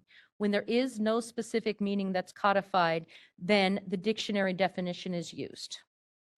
Here, the term computer readable in the dictionary means information or text available to be understood by a computer. So at that point, with that definition, that would include disks, thumb drives, emails, PDFs, Word documents, internet websites, and any other communication processed through a computer. Another form of interpretation is contextual analysis. So here, subdivision A provides that section 69954 applies to transcripts prepared using computer assistance and delivered on a medium other than paper. So many times with statutory interpretation, subdivision A is kind of the lead of the remainder of the statute. There are times, obviously, where subdivision A, subdivision B are kind of standing on their own. But here, if we're looking at the context of what this statute is intending to address, in both subsections, it is addressing a virtual version of information not on paper. And so here, that these two statutes agree that we are looking at a means of communication that is assisted by or relevant to a computer that is not paper. So in reviewing case law, which is another means to look at statutory interpretation, the courts have applied section 69954 subdivision B to PDFs without objection or confusion. And the case is not directly on point, which also leads to a lack of confusion. But in the case, a PDF was used and was charged at 1/3 the rate of the paper copy, or with subdivision A, you can charge a paper rate for the absolute original copy. But the court applied it directly to charging 1/3 rate for a PDF. This indicates that medium is not limited to physical mediums, such as a disk or even a thumb drive. The legislative history does mention disks as the commonly used medium of the day. In the legislative history, what had happened is the Attorney General's office was requesting a copy that was on a disk, which at the time, and I did look this up, it was just before thumb drives were publicly available. Email was not, it was 1994, email was not widespread, so majority of virtual type of communications did occur on a disk. So the phrase disk is used there. And the Attorney General's office specified that it should not pay for the same price for boxes and reams of transcripts on paper in exchange for a single disk of paper. Also, the workload was different for creating the paper copies as opposed to a computerized copy. And when the statute was adopted, it was adopted to say computer readable documents as opposed to a specific disk. If it had said disks, much like Civil Code 271, it could generally only be applied to disks, and it would be up to the legislature to then expand it out to additional types of mediums or frameworks. So here, the Attorney's office, the Attorney General's office was not focused so much on the format that it came in. It's just that that was the format it came in. But the costs and the onerous costs of paying for something that was not equal. let's see. And then finally, as we're aware, this board has the statutory duty to apply the interpretation that benefits both the public and litigants and furthers their right of access to the court system. As we know, this board, all boards, and the government of California in general have a duty to work for the public and to protect the public's interest. This board has an additional duty, and they shall protect litigants and their rights to access to the court system. And of course, right of access to the court system is a constitutional right in Article 1 of the state constitution. This board does not have the authority to clarify or make more specific this law through regulation. Again, we don't have anything that delineates that this government code is something within our jurisdiction, even if there was a confusion. And so in that case, we have to follow the steps that I just provided in order to interpret this law. And any changes in the law to either make it broader or more restrictive will have to go through another government entity.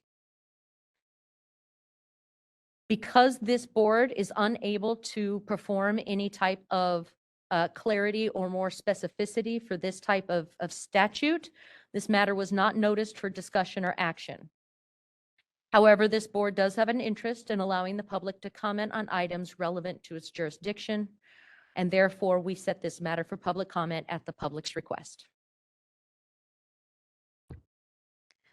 Thank you, Ms. Joffrey, for that expanded explanation. Do we have any other comments or questions from the board?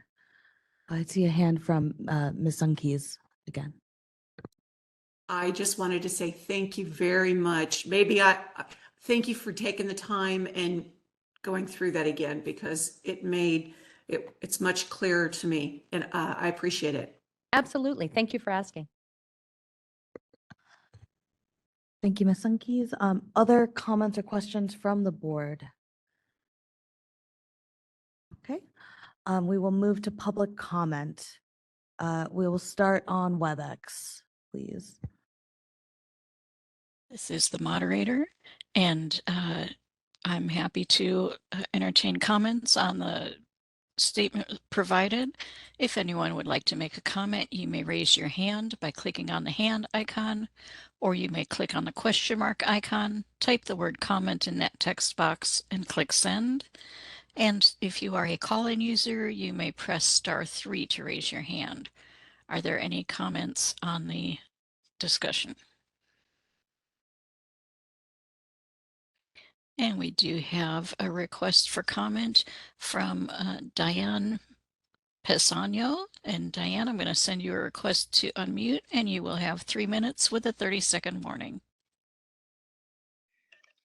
Thank you. My name is Diane Pisano, CSR 6102. Out of the 42 years that I have been a court reporter, 19 of those have been as an official. I was hoping Stacey Gaskill, who's present in person, could give her presentation first.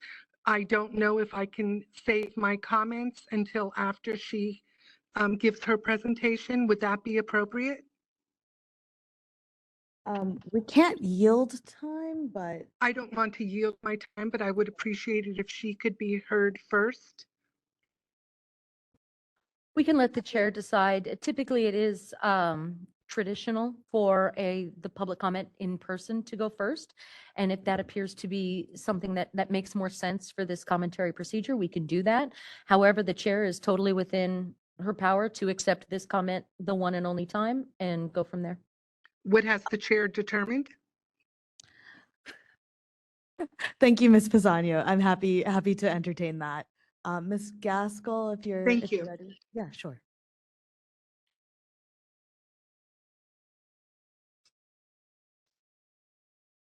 Just as a reminder, Ms. Gaskill, you have 3 minutes.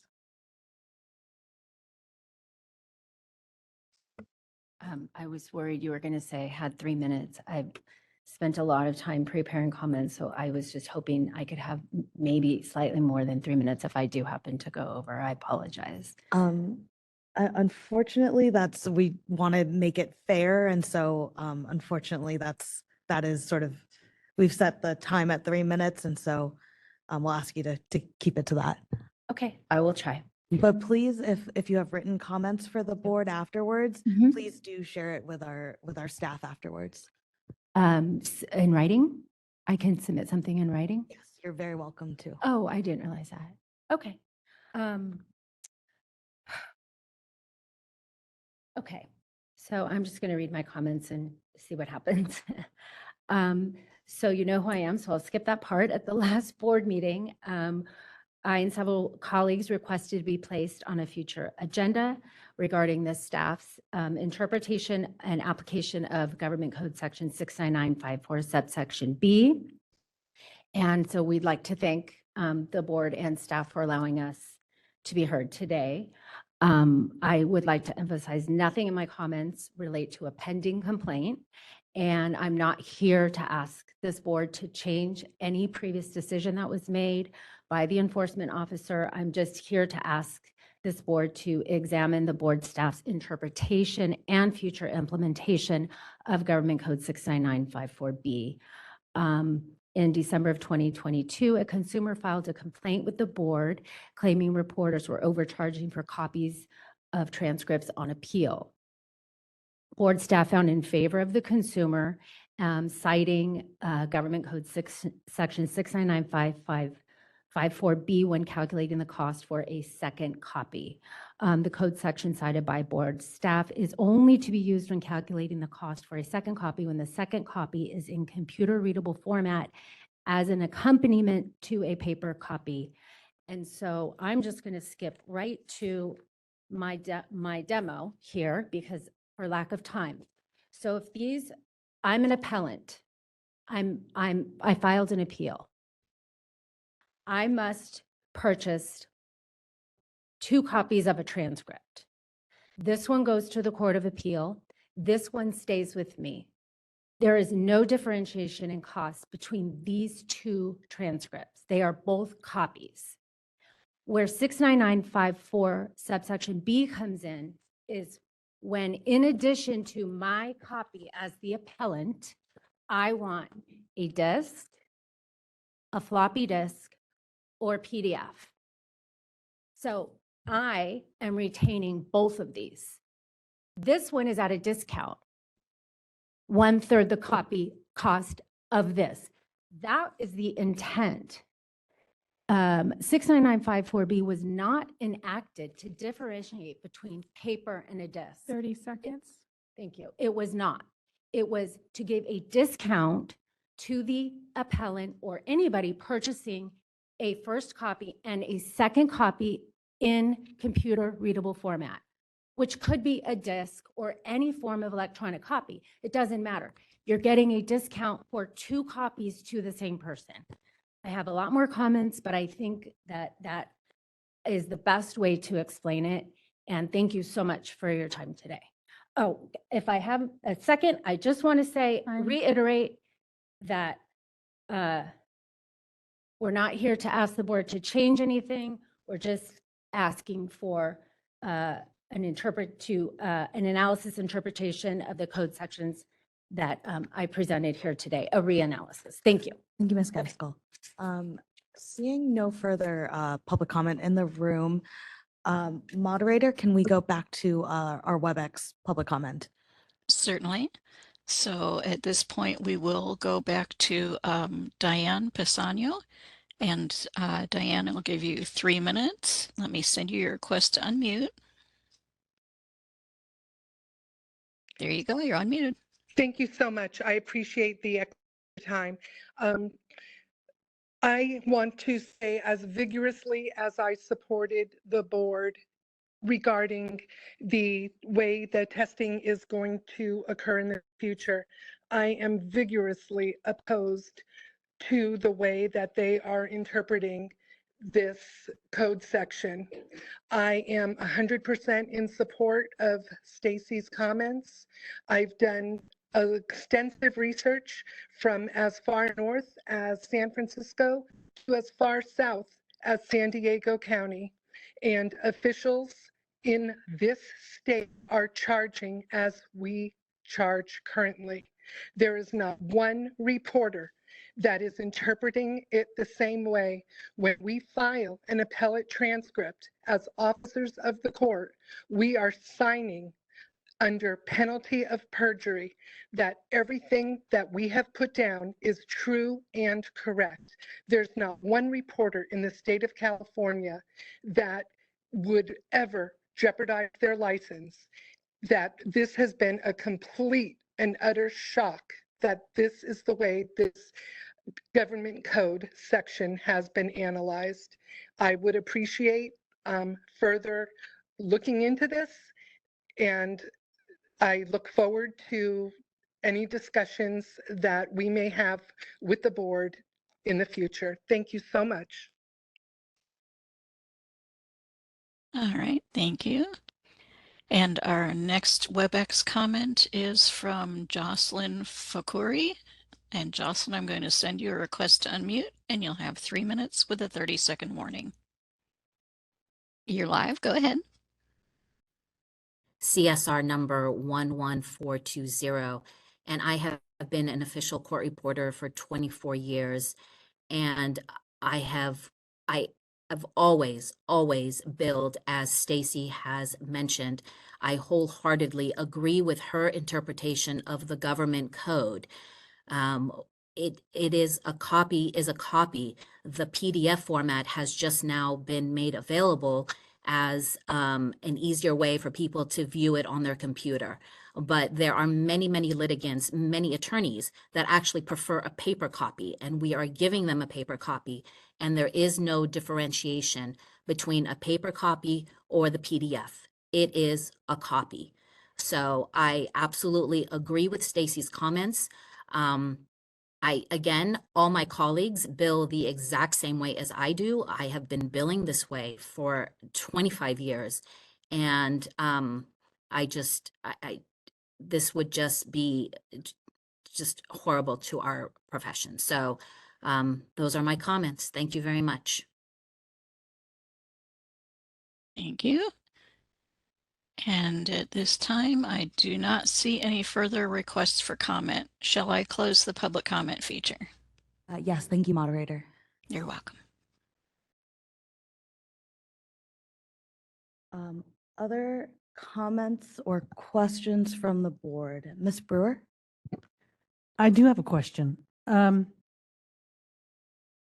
understanding is that what was happening was that one copy was being provided to one party and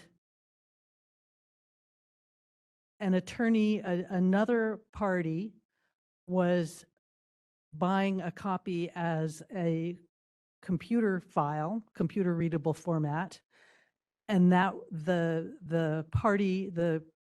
attorney was complaining because that was billed at a full copy price. Now, I asked about this, and my understanding was that this was not a gambit by the attorneys to get around paying for a copy. And Ms. Gaskell mentioned accompaniment to a paper copy, which that was my understanding. My understanding was that we were talking about a computer. I apologize. I'm having back problems and I'm all bollocksed up. I do apologize. I do want to make sure that this isn't folding into discussion. Okay. So if we Point you well could ask taken. your clarifying Point well question. taken. I just want to clarify with staff for myself what the actual complaint is, what the actual situation is, and that's it. And as legal, I would like to note that, again, I could only provide the context that we had with the comments that we had. And so that is also why a full legal analysis was not performed, but simply what I could help to provide context to the board for what we are aware of. But it all comes down to, on a case-by-case basis, the law would need to be applied to that certain basis, and we have to apply the law as written and as further interpreted as we discussed, and whether that in the technical form means the two copies at the same time. I can tell you that part of the research I managed to find, again, I wasn't fully what I was searching for, but there's an original, and then after that, there may be copies of an original or whatnot, but there's only one. But this is why we are very fortunate to have an executive officer who is a licensee, and she also has resources in order to make sure that if we do have to pursue enforcement action, that it's done in full compliance with the law. Thank you, Ms. Joffrey. You know, I will add, I've been, you know, turning this issue over a lot. And I think part of what we are struggling with is that we as the board are an enforcement body, not a legislating body. And there are times when the law must be plain read and is not maybe serving as we think it should be, but ultimately it is as written how it is. And so if that is the case, then you know, it's really up to our advocates, our trade associations, you know, those bodies to really seek out legislation or you know, some other remedy to change that law essentially, because we just don't have that jurisdiction here. And I know that Ms. Joffrey has really, again, put in that really comprehensive work to you know, look at that section of code. And I would encourage, you know, over the last decade or so, the legislature really has done a lot of work doing cleanup language specifically to get at technology neutral language and putting in a lot of intent language so that we get away from this exact problem. And so that yeah, I'll end it there. Mr. Dodgenham. I did want to just follow up on Ms. Brewer's request. If we could get, I think you wanted a little bit more clarification on this, on these particular cases.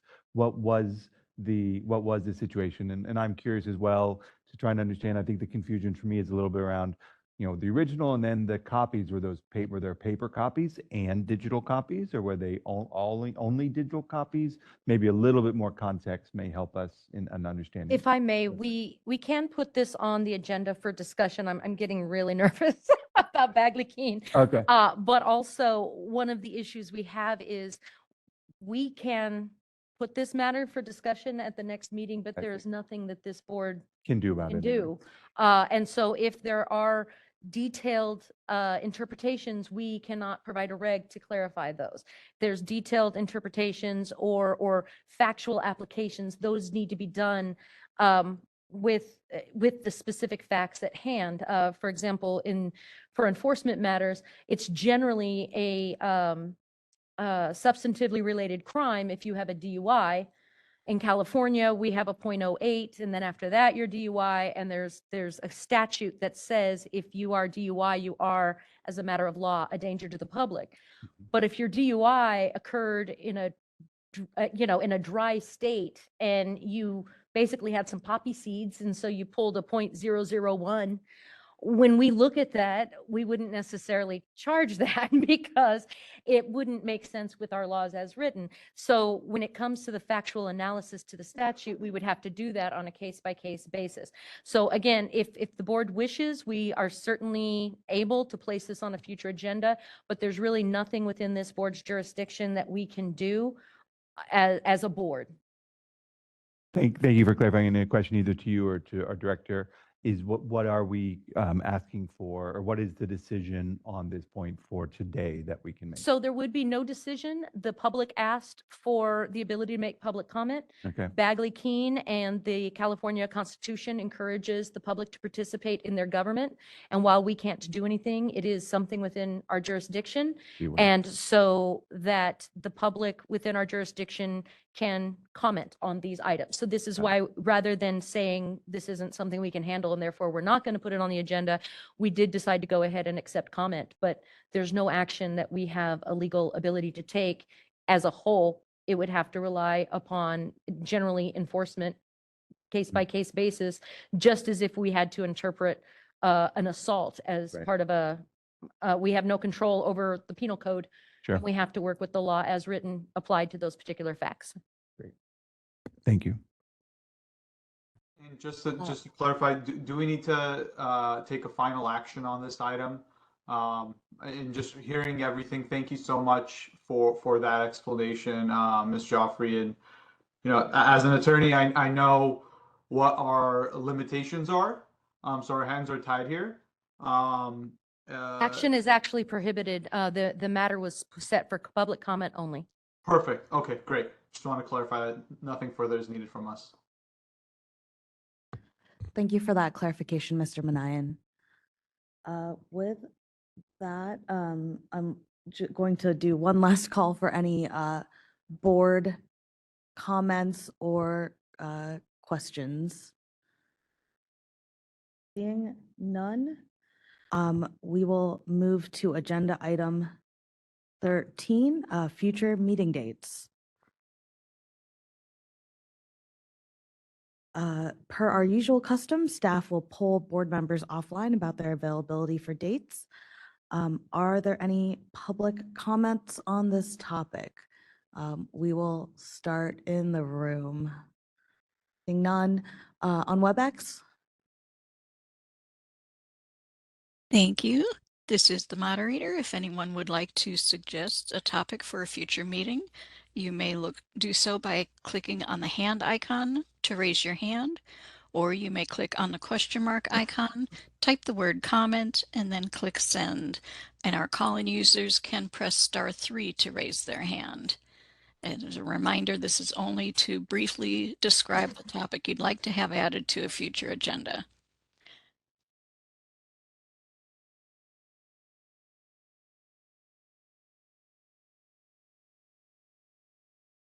And I do not see any requests for comment. Shall I close that feature?